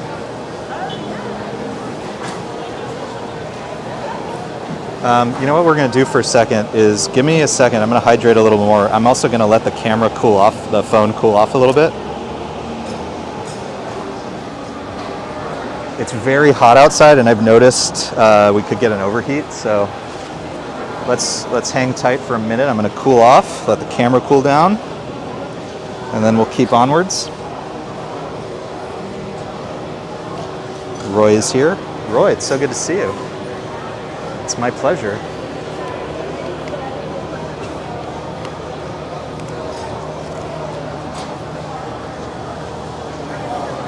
It is my pleasure.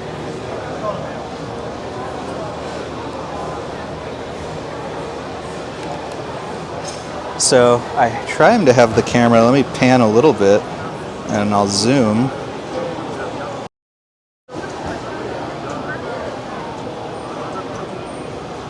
That's Little Island.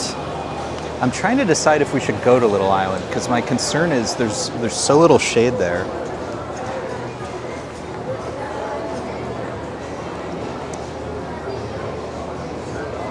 That if we get too much sun on the phone, it could overheat. So I'm trying to decide.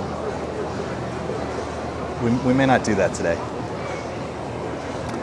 But it's in a lot of my videos, so if you want to see Little Island, I've got lots of videos with Little Island. Okay. Okay, we've hydrated some more.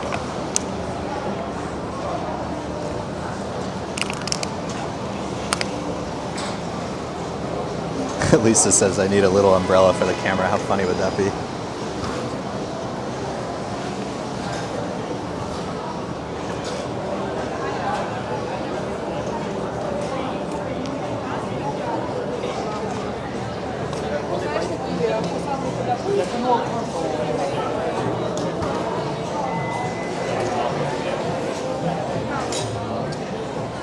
So it looks like the beer, wine, and food spot is called Hearth on the High Line.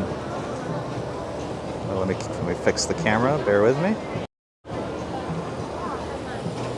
So this is a cool thing too on the High Line that they added, this little spot. People often put their feet in it to cool off.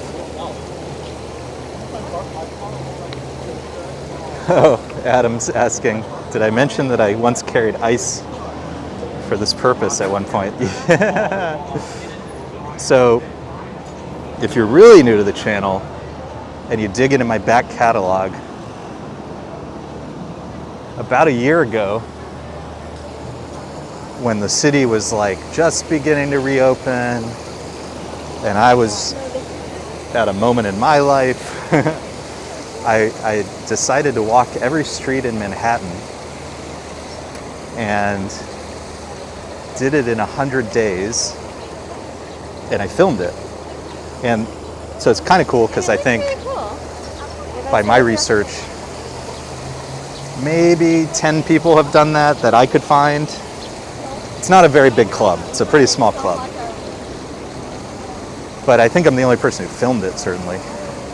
And I filmed it at what I think is a really interesting point in the city's history, so, you know, it's kind of interesting. But it coincided at the end with summer. And so I was, at that point, walking like 40,000 steps a day to try to finish the project, and the camera couldn't keep up. It just kept overheating. So eventually, and I forget where the idea came from, but I bought a like a lunchbox bag and bought some of those ice packs.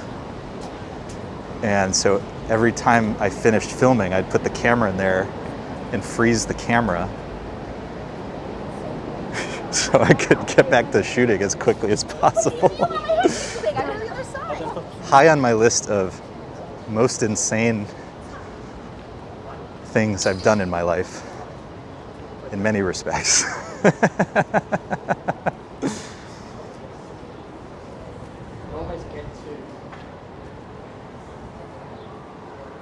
LV says, I heard there are battery-operated cooling devices for phones.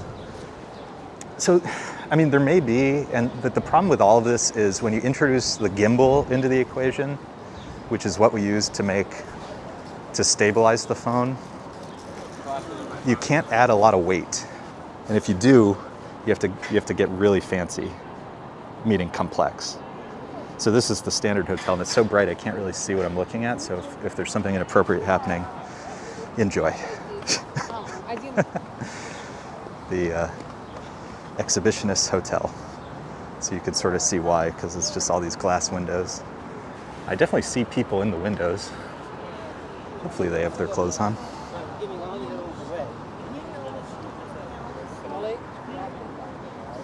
Roy, yeah, it's all on there. In fact, there's a playlist, which is Walk Every Street in Manhattan. So this is a great view. So that's Little Island in the distance, and in front of it is the old steel structure from the White Star Line. So this is where the Titanic was supposed to come in, and instead the Carpathia came in.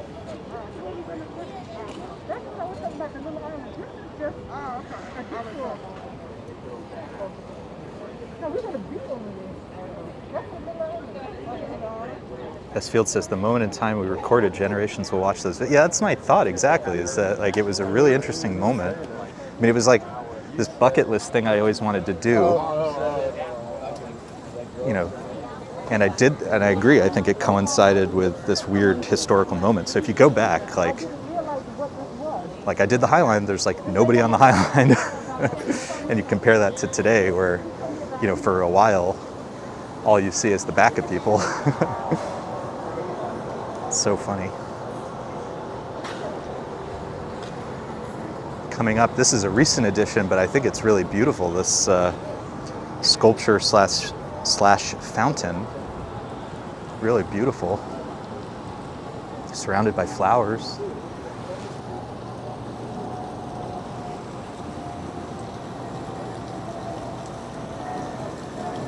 So beautiful here. My hope is that for folks who visit,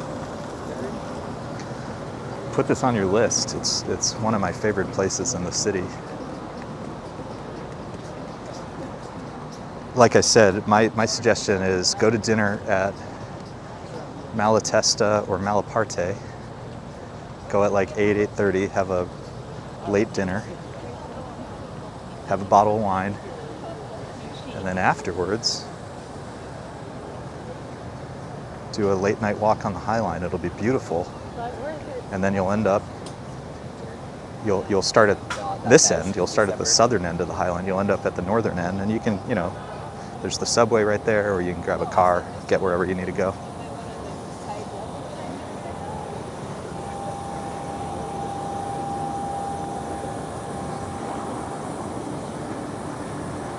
Well, S. Fields, that's very kind of you to say.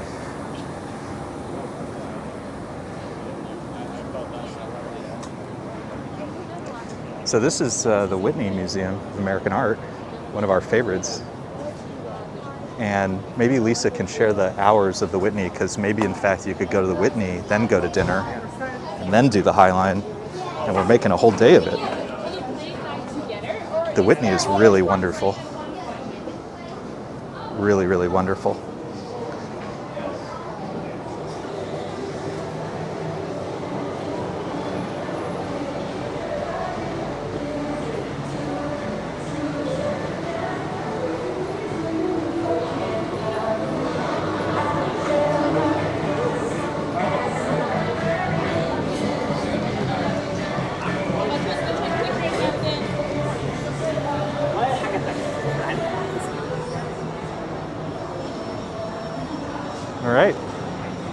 We have walked considerably. We're now in the Meatpacking area.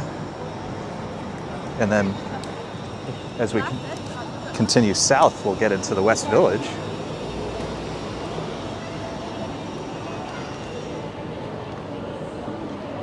Marit asks, when was this open for walks? That's a great question. I mean, it's been open for years now. And it went up in sections, so that's a great question of when it originally opened that I don't know the answer to. Maybe Wiki Lisa has the answer for us. Let's continue onwards. Let's go to the West Village a little bit. Maybe we'll walk in the direction of Tribeca. It's been on my list. So doing a quick battery check, I'm at 29%, so at some point we will hit the wall. But until such time, onwards campers. In fact, you know what we'll do is I'll show you the restaurants that I mentioned, Malaparte and Malatesta, that I highly recommend. Let's go campers, onwards.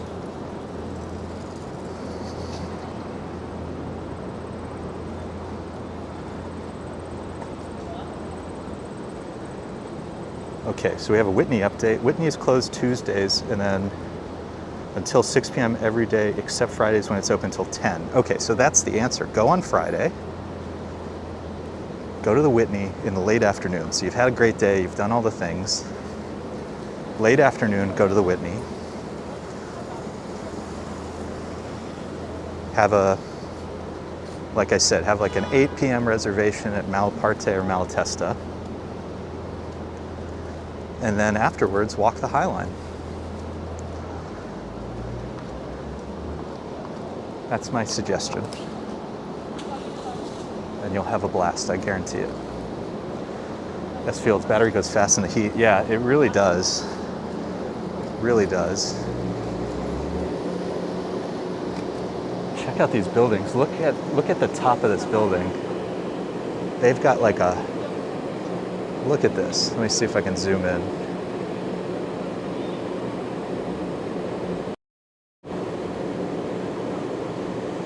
That's so cool. Oh man.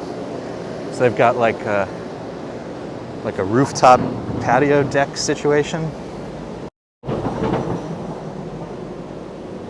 That's cool. That's really cool.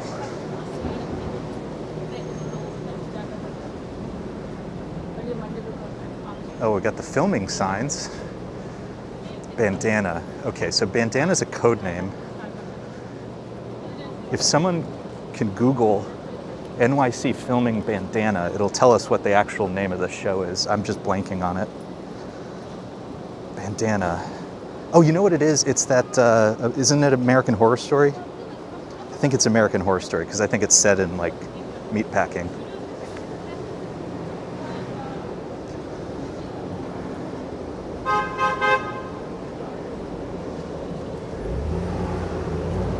Yeah, Christian has some of the history here. So construction started in 2006 and then phased openings 11, 14, and 19. Yeah. That sounds about right.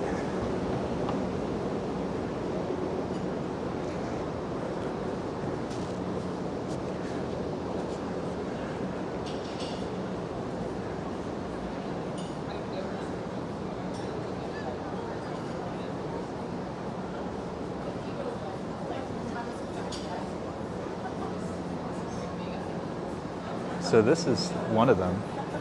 I'm always blanking on the names though. One is Malatesta, one is Malaparte. I think that's Malaparte? I think the one that's farther south is Malatesta. I'm forgetting, but basically one of them is more pasta oriented and one has, the one we just saw is more, they also have pizza and slightly more like meat entrees.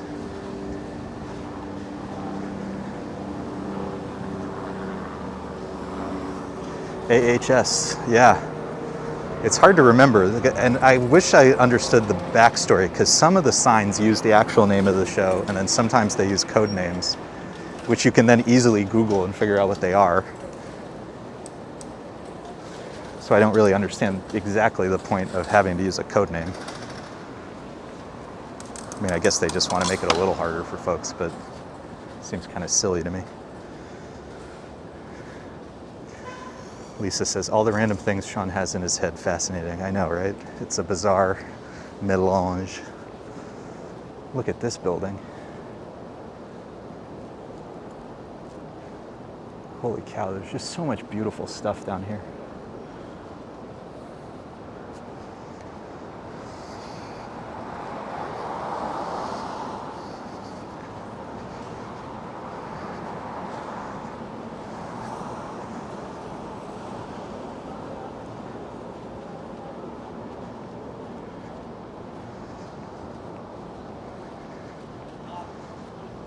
I know for a fact that they've been filming a lot of Law and Order.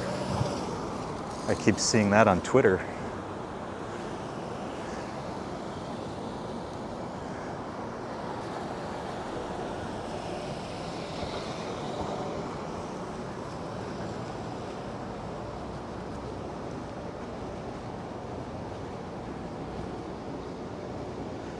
Lisa says, guess that's why he remembers none of the things I tell him. I try to remember at least the most important things.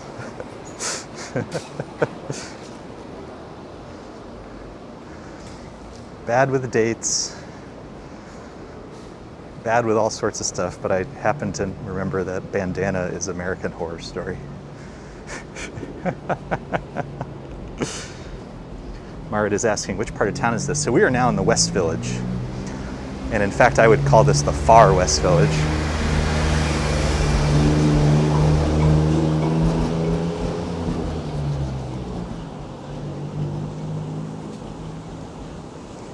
You can see some of the old cobblestone streets down here. Really beautiful.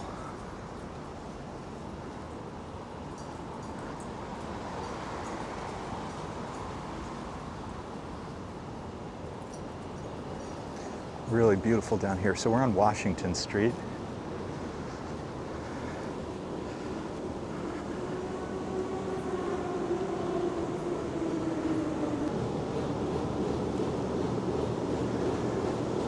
His pregnancy brain, that's so funny.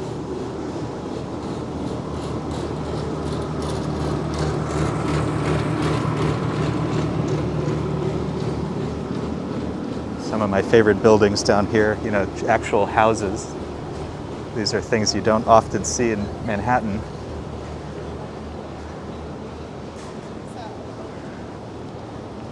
I think some of the architecture. So I haven't been here. This is like an Egyptian or something spot. Blanking on the name, speaking of my weird memory. But it has a beautiful outdoor setup. Really beautiful. Just take a quick look just so you guys can see. Blanking on the name of the restaurant. Maybe Lisa can share it.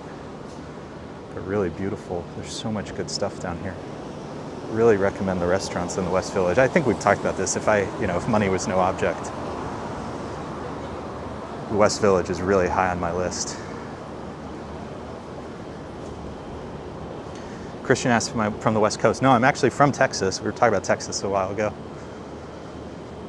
But came to New York about 18 years ago and have not looked back.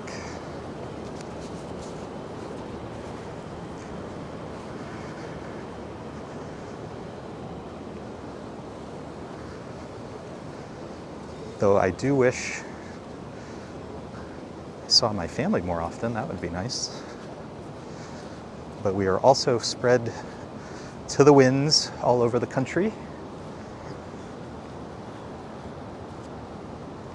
And thankfully, with Mini Bagel coming soon, we will have some visitors, which I eagerly await.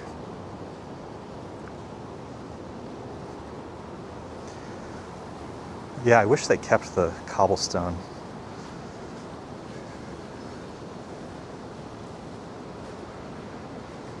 All right, we're coming up on the second of the two restaurants I mentioned.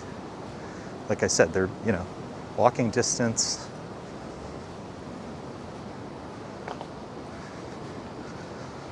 Easy to get to from the High Line.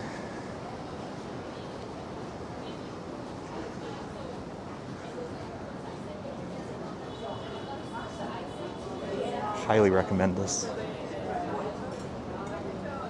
Malatesta. Okay, so this is Malatesta, the other's Malparte. I think I probably had it backwards.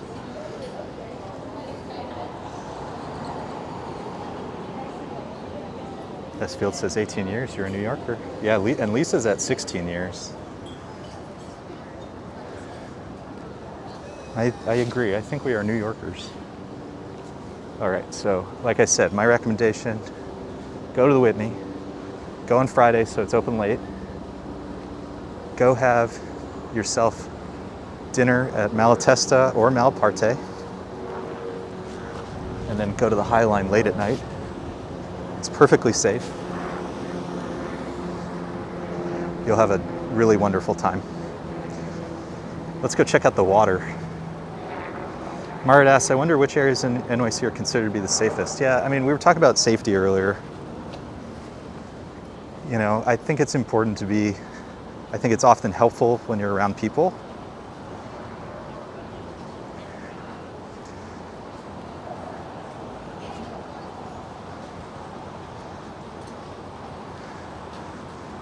But, you know, I've walked all over New York City and I've really not had any tremendous issues. But I think a lot of that is luck, you know. Sometimes things are just so random.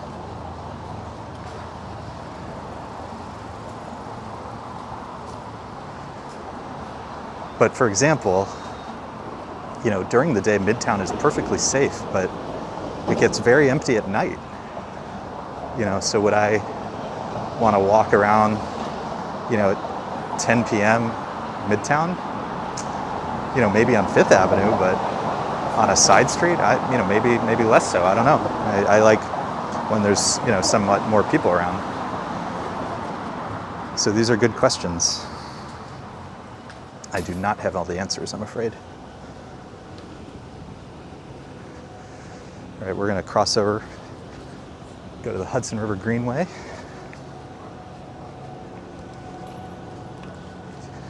It's very bright over here, so give me a second and then I'll catch up on the chat.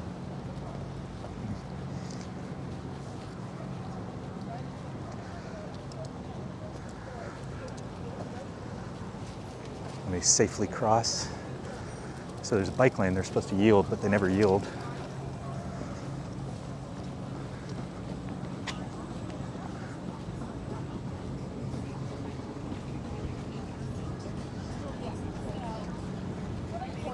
All right, so I mentioned a while ago it was probably going to be nice and breezy over here, and it is. It feels good. It's super sunny, so we'll see how the phone does, but the breeze is here. It's really nice. Okay, let me see if I can catch up on some of these chats.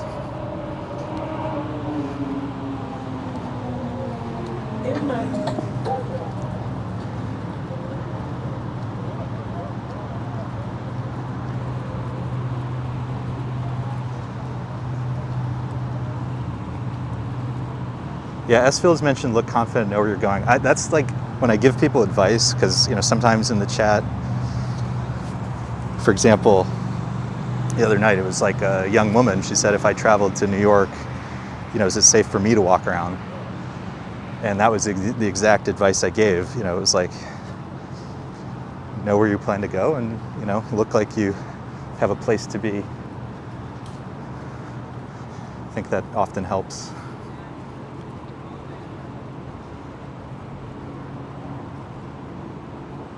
Telling people it's perfectly safe late at night is bad advice.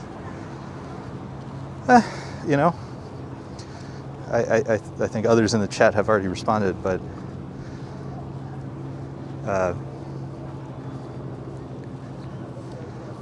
you know, there's usually enough people around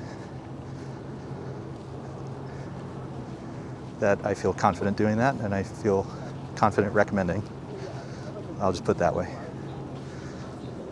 Can I promise nothing in life will ever go wrong? No, cannot. I cannot.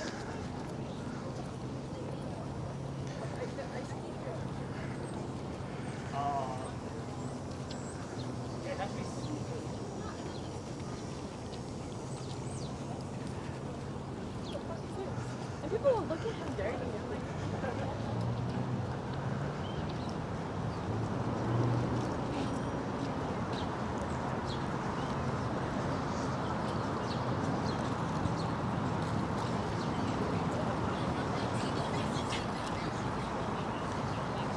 Yeah, we were talking about this earlier. I do think like right now, there's as the world reopens more and more people come out, there's certainly like, you know, add on an extra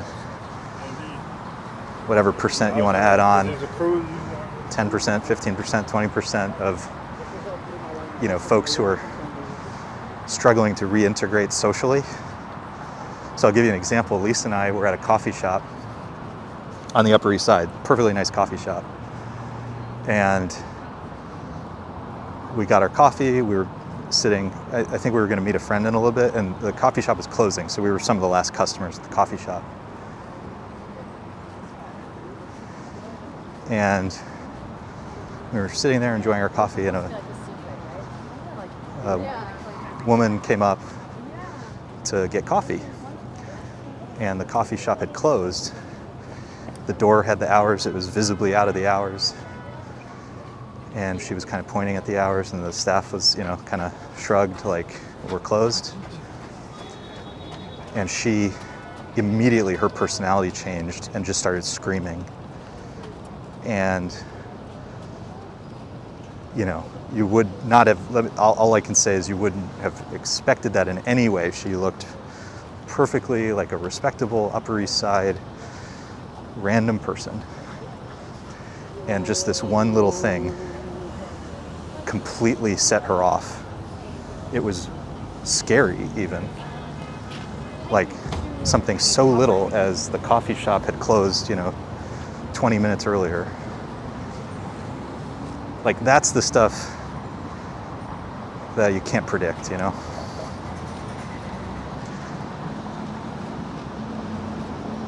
Oh, Damaris is here. Good to see you again. Thank you for hopping on. We're here on the Hudson River Greenway, walking south. Beautiful vista of One World Trade Center up ahead.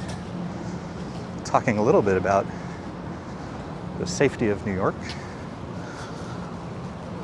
But like I said, I shared earlier, I mean, statistically New York is much safer than a lot of major cities.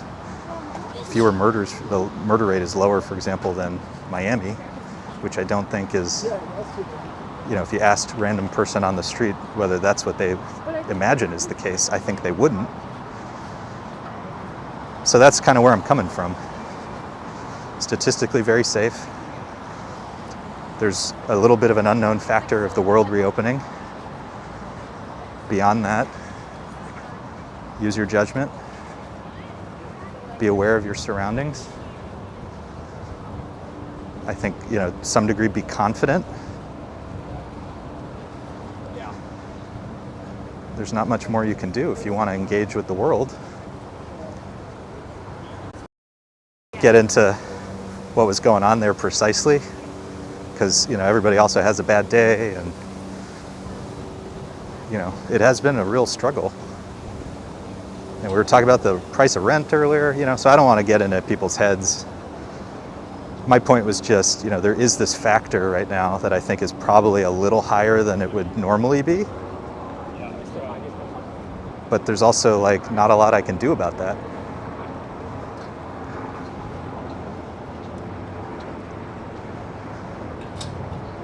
Is Donna here? Donna's here. Donna, hello. We're here, well, I'm here at least, with Mini Bagel at home. For some reason my gimbal is really drifting down. I apologize if you see me keep adjusting it. For some reason it really wants to point down.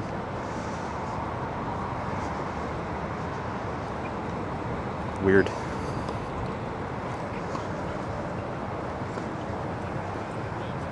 Those are the tennis courts on the Hudson River Greenway.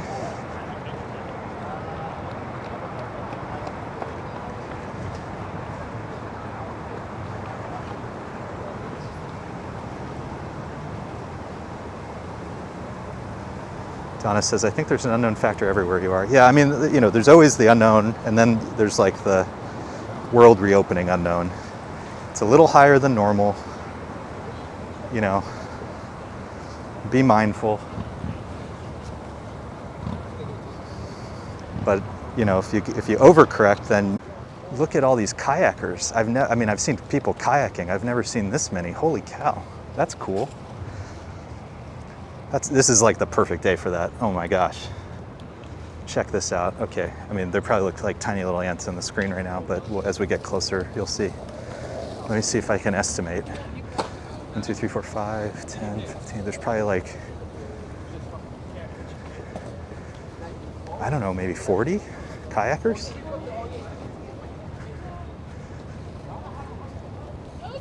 Mart's asking, has baby Bagel been born? No, coming in October. But kicking up a storm, growing quickly, very, very active. So Lisa does not sleep very much these days. So between the heat, the sleep, and he's also, you know, she's had some difficulty keeping food down a little bit. What about baby croissant? So, speaking of, I feel like I'm just dunking on cars right now, but the people turning left have just blocked the intersection. That's where all the honking is coming from. I mean, what can you say? Like I said, there's very little enforcement right now.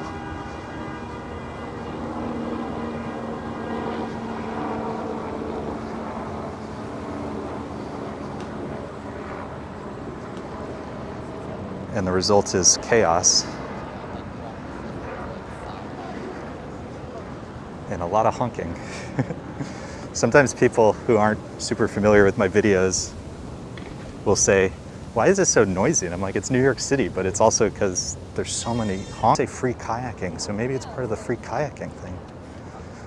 That's cool. Maybe just New Yorkers wanted to get on the water.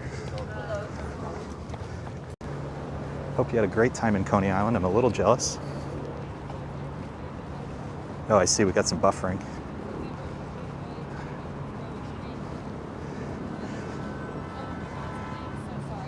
I hate to hear that. Hopefully that makes being in NYC a bit easier. Lisa let me know there was a little buffering. I see it. It's very hard to see my screen right now because of how bright it is. But I'm walking quickly, so if we get to some buffer areas, I guarantee we will be out of them quickly.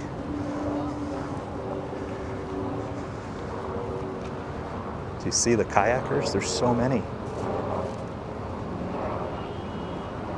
I think there's at least 30.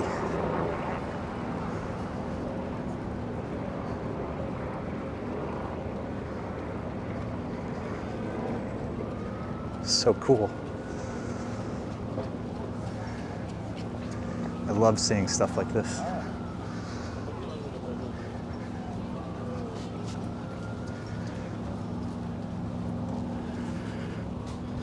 All right, I think we've gotten through the worst of it. But stay tuned. We're walking fast. Hopefully we will get stronger signal as we go. I am. I'm still there. Things have been. I didn't have anything really prepared.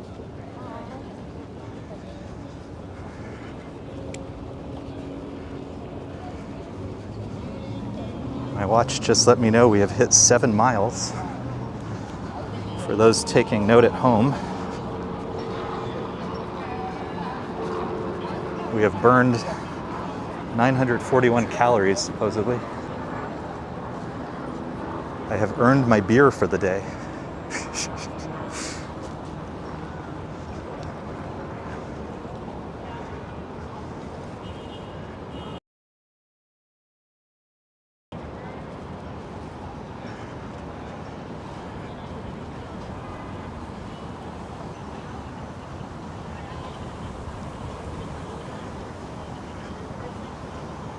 Victory's here from Poland. Always good to see you, my friend. Thank you.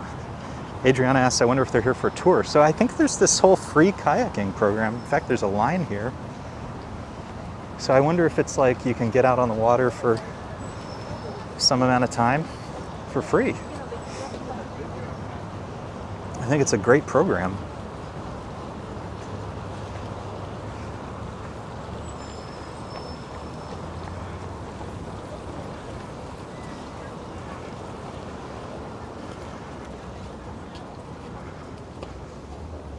Scott says don't have a smartwatch yet. Yeah, you know, I went Adjusting my shoe. watch free for years, Oh, it slipped right back in. and then finally got, and I was also Android, and then at a certain point I switched to the iPhone, and eventually got roped into the watch. I will tell you, I'm a little annoyed by the watch because it is my belief that, you know, 1 day of battery life is really not enough, and I wish I didn't have to charge it every single day. But it's kind of cool having all the tracking features for me, for all the walks I do. It helps keep me organized.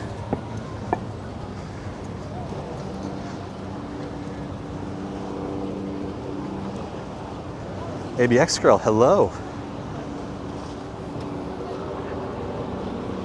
Fang's gonna head out, get a haircut. Hey, have a great haircut. You're gonna look great.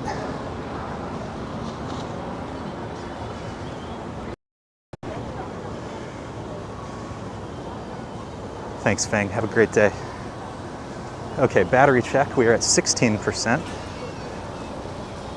So I think at this point, I'm hopeful that we'll get towards the World Trade Center. We'll do a quick look there. Ange was mentioning it on her stream yesterday, and it just happens to be the area we're in. So maybe we'll go see that very briefly. We will have a respectful, contemplative end to the stream. And then I will head back uptown to spend time with Lisa and Mini Bagel. TBD tomorrow. Lisa, what are you thinking about tomorrow? Let us know in the chat.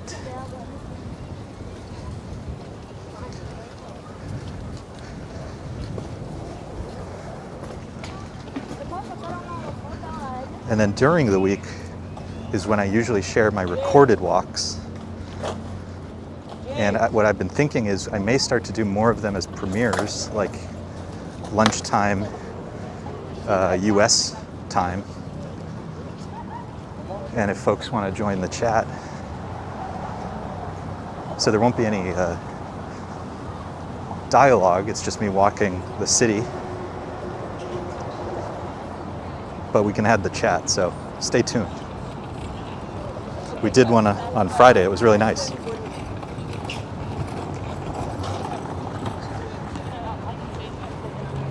Lisa says scroll up. Yeah, this is the problem, it's very bright here. Oh, okay, hi Victor, yes, we're planning. We're hoping to go live tomorrow morning. We'll post a time this evening once we agree on a plan. Okay, so it sounds like we will go live tomorrow. Don't know when, don't know where, but it sounds promising.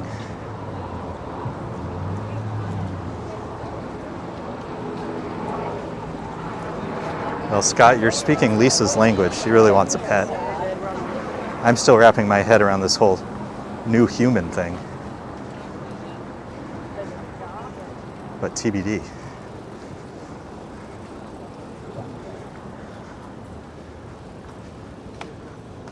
All right, folks, we have exited the Greenway. We will continue towards the World Trade Center now. To our right, Brookfield Place, which it's entirely possible I might have lunch. Maybe I'll pick up some food there later. They have a little food court, which has some local, New York City spots in there. One of which is Num Pang, which are Vietnamese sandwiches, which are delicious. There's also, east of here, another lunch spot I like, Kadi Roll Company, which are sort of Indian sandwiches, sort of like a burrito, you might say. So TBD, I'm thinking about it. What's for lunch today? Let me know in the chat what you're having.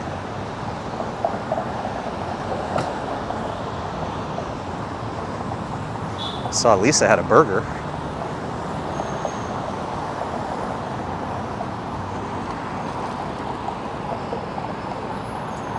Stay, really enjoyed the watch. We'll be tuning in. Hey, appreciate it. Definitely consider subscribing. And I try to do a little bit of both. So on the weekend, like I said, we do live streams, so we chat live. And then during the week, I do a lot of, I try to post every single day, and those are my recorded videos. So I take walks on my own and share those with you guys. A couple I have coming up in the can, as they say. I did a super fast walk down Lexington Avenue. Had to go downtown. So you can see me do my truly crazy New York City walk speed. And a Fifth Avenue walk, which is not as crazy, a little more normal. And that was a long one because I went to Washington Square from the Upper East Side. So we'll definitely do a chat on that one.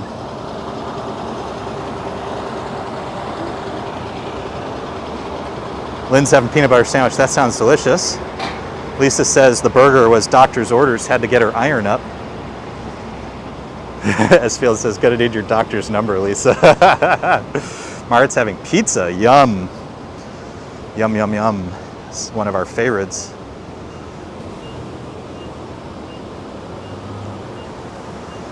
Scott heard there's a great banh mi spot in the Bowery or Lower East Side. I'll have to think about it. Not off the top of my head, I can't think of what it might be, but I love Vietnamese, like really good Vietnamese sandwiches are awesome.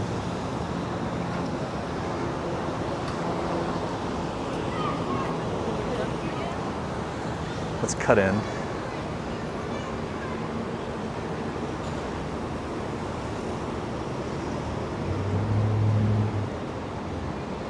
Nabul says, wow, 2 hours. Yeah, somebody was asking yesterday what my average video time is. My videos are very long. I like long walks. This is both my exercise and my my approach to mental health.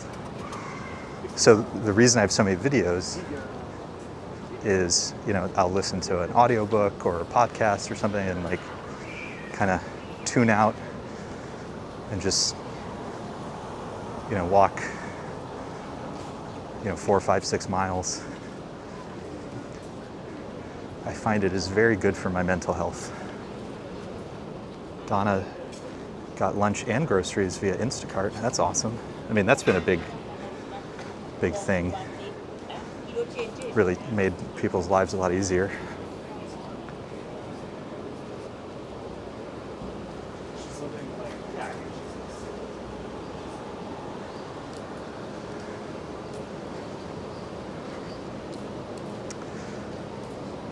Donna says, walk to South Carolina.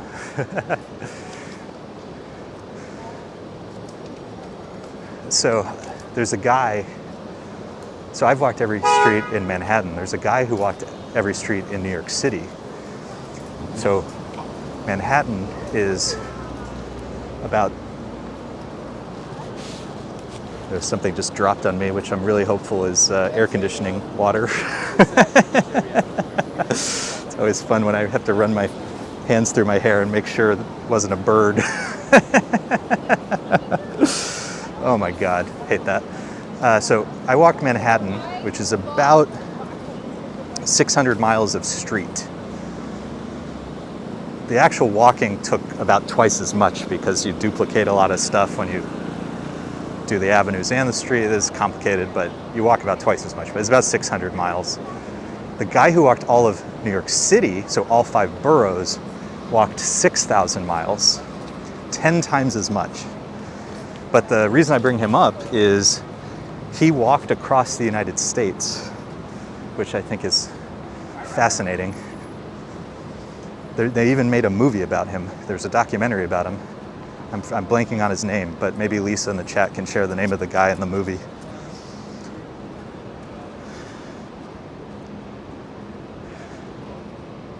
Donna says, yeah, Instacart, especially if you can't walk. Yeah, no, exactly. You know, there's a lot of folks who, you know, it's not as easy to get out. So, I mean, it's one of the reasons I really like what I'm doing right now, you know, sharing these walks, because I know there's lots of people who watch who, you know, only wish they could be out and about and for various reasons. So, very happy to be able to do that. She also says, when you start, you walk so fast, you could end up maybe in South Carolina or maybe. I know, I did it today, and Adam was like, oh, Lisa must not be with Sean. He's walking awfully fast. Still working on it. Still working on it.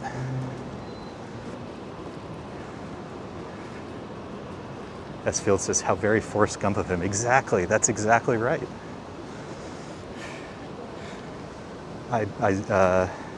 ABX Girl says the summer drip we all know about. It's like the worst feeling in the world, because one, that even if it is the water, it's probably disgusting, but there's that fear at first. Was it a seagull? All right, we're getting our laughter out now because we are going into a very, we are switching gears aggressively. So I will say, if you do visit the city and go to the memorial, it's very heavy. It's not for everybody. And there are also folks who go kind of don't appreciate kind of that it is a memorial and don't behave appropriately. So we're going to go in, we're going to be very quiet and respectful.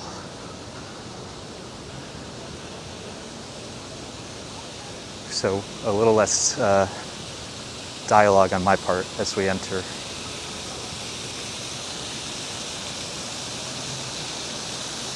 It's not Isaiah Shields. Lisa, do you have the gentleman's name? Once you say it, I'll be, oh yeah. And the documentary is called The World Before Your Feet.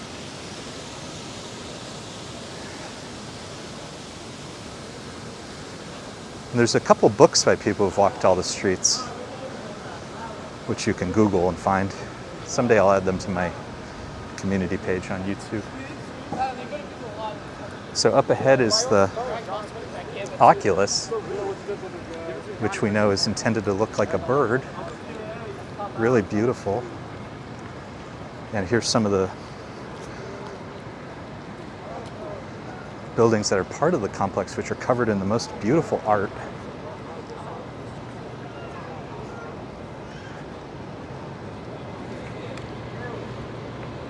All right, I just got the 10%. Matt Green, yeah, I knew once you said it, it was going to be so obvious.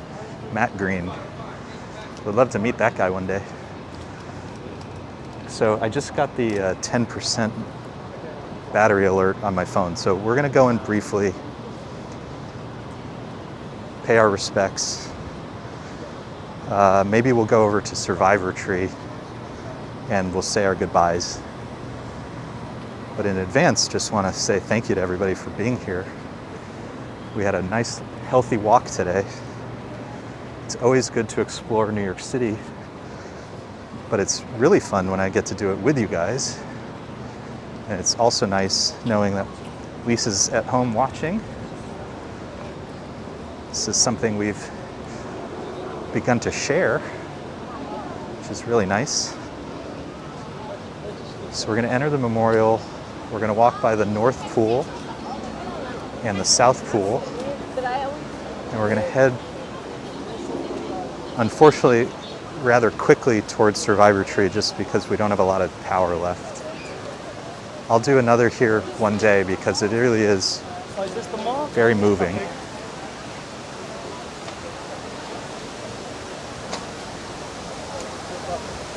I'm sure I've said it before, it's so hard, like, if you were tasked with thinking how to memorialize something, you know, how do you do it?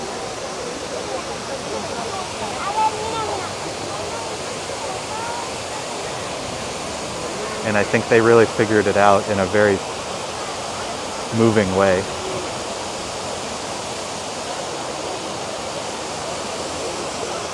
Wow, the pool, there's a lot of wind over here, so the water from the pool is spraying.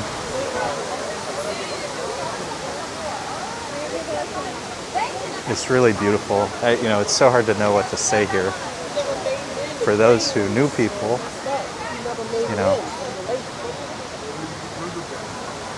we pay our sincere respects.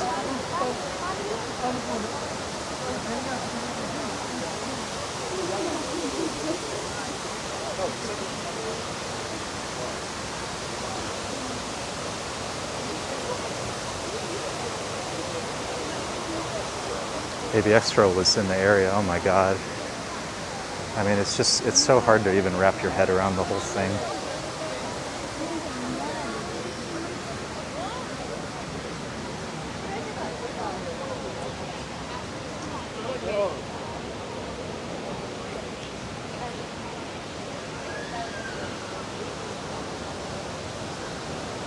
We will spend more time here. I wish the battery, it's just losing power quickly, unfortunately. We will come back and spend more time here together. Oh gosh, look at these flags, so powerful. Moving.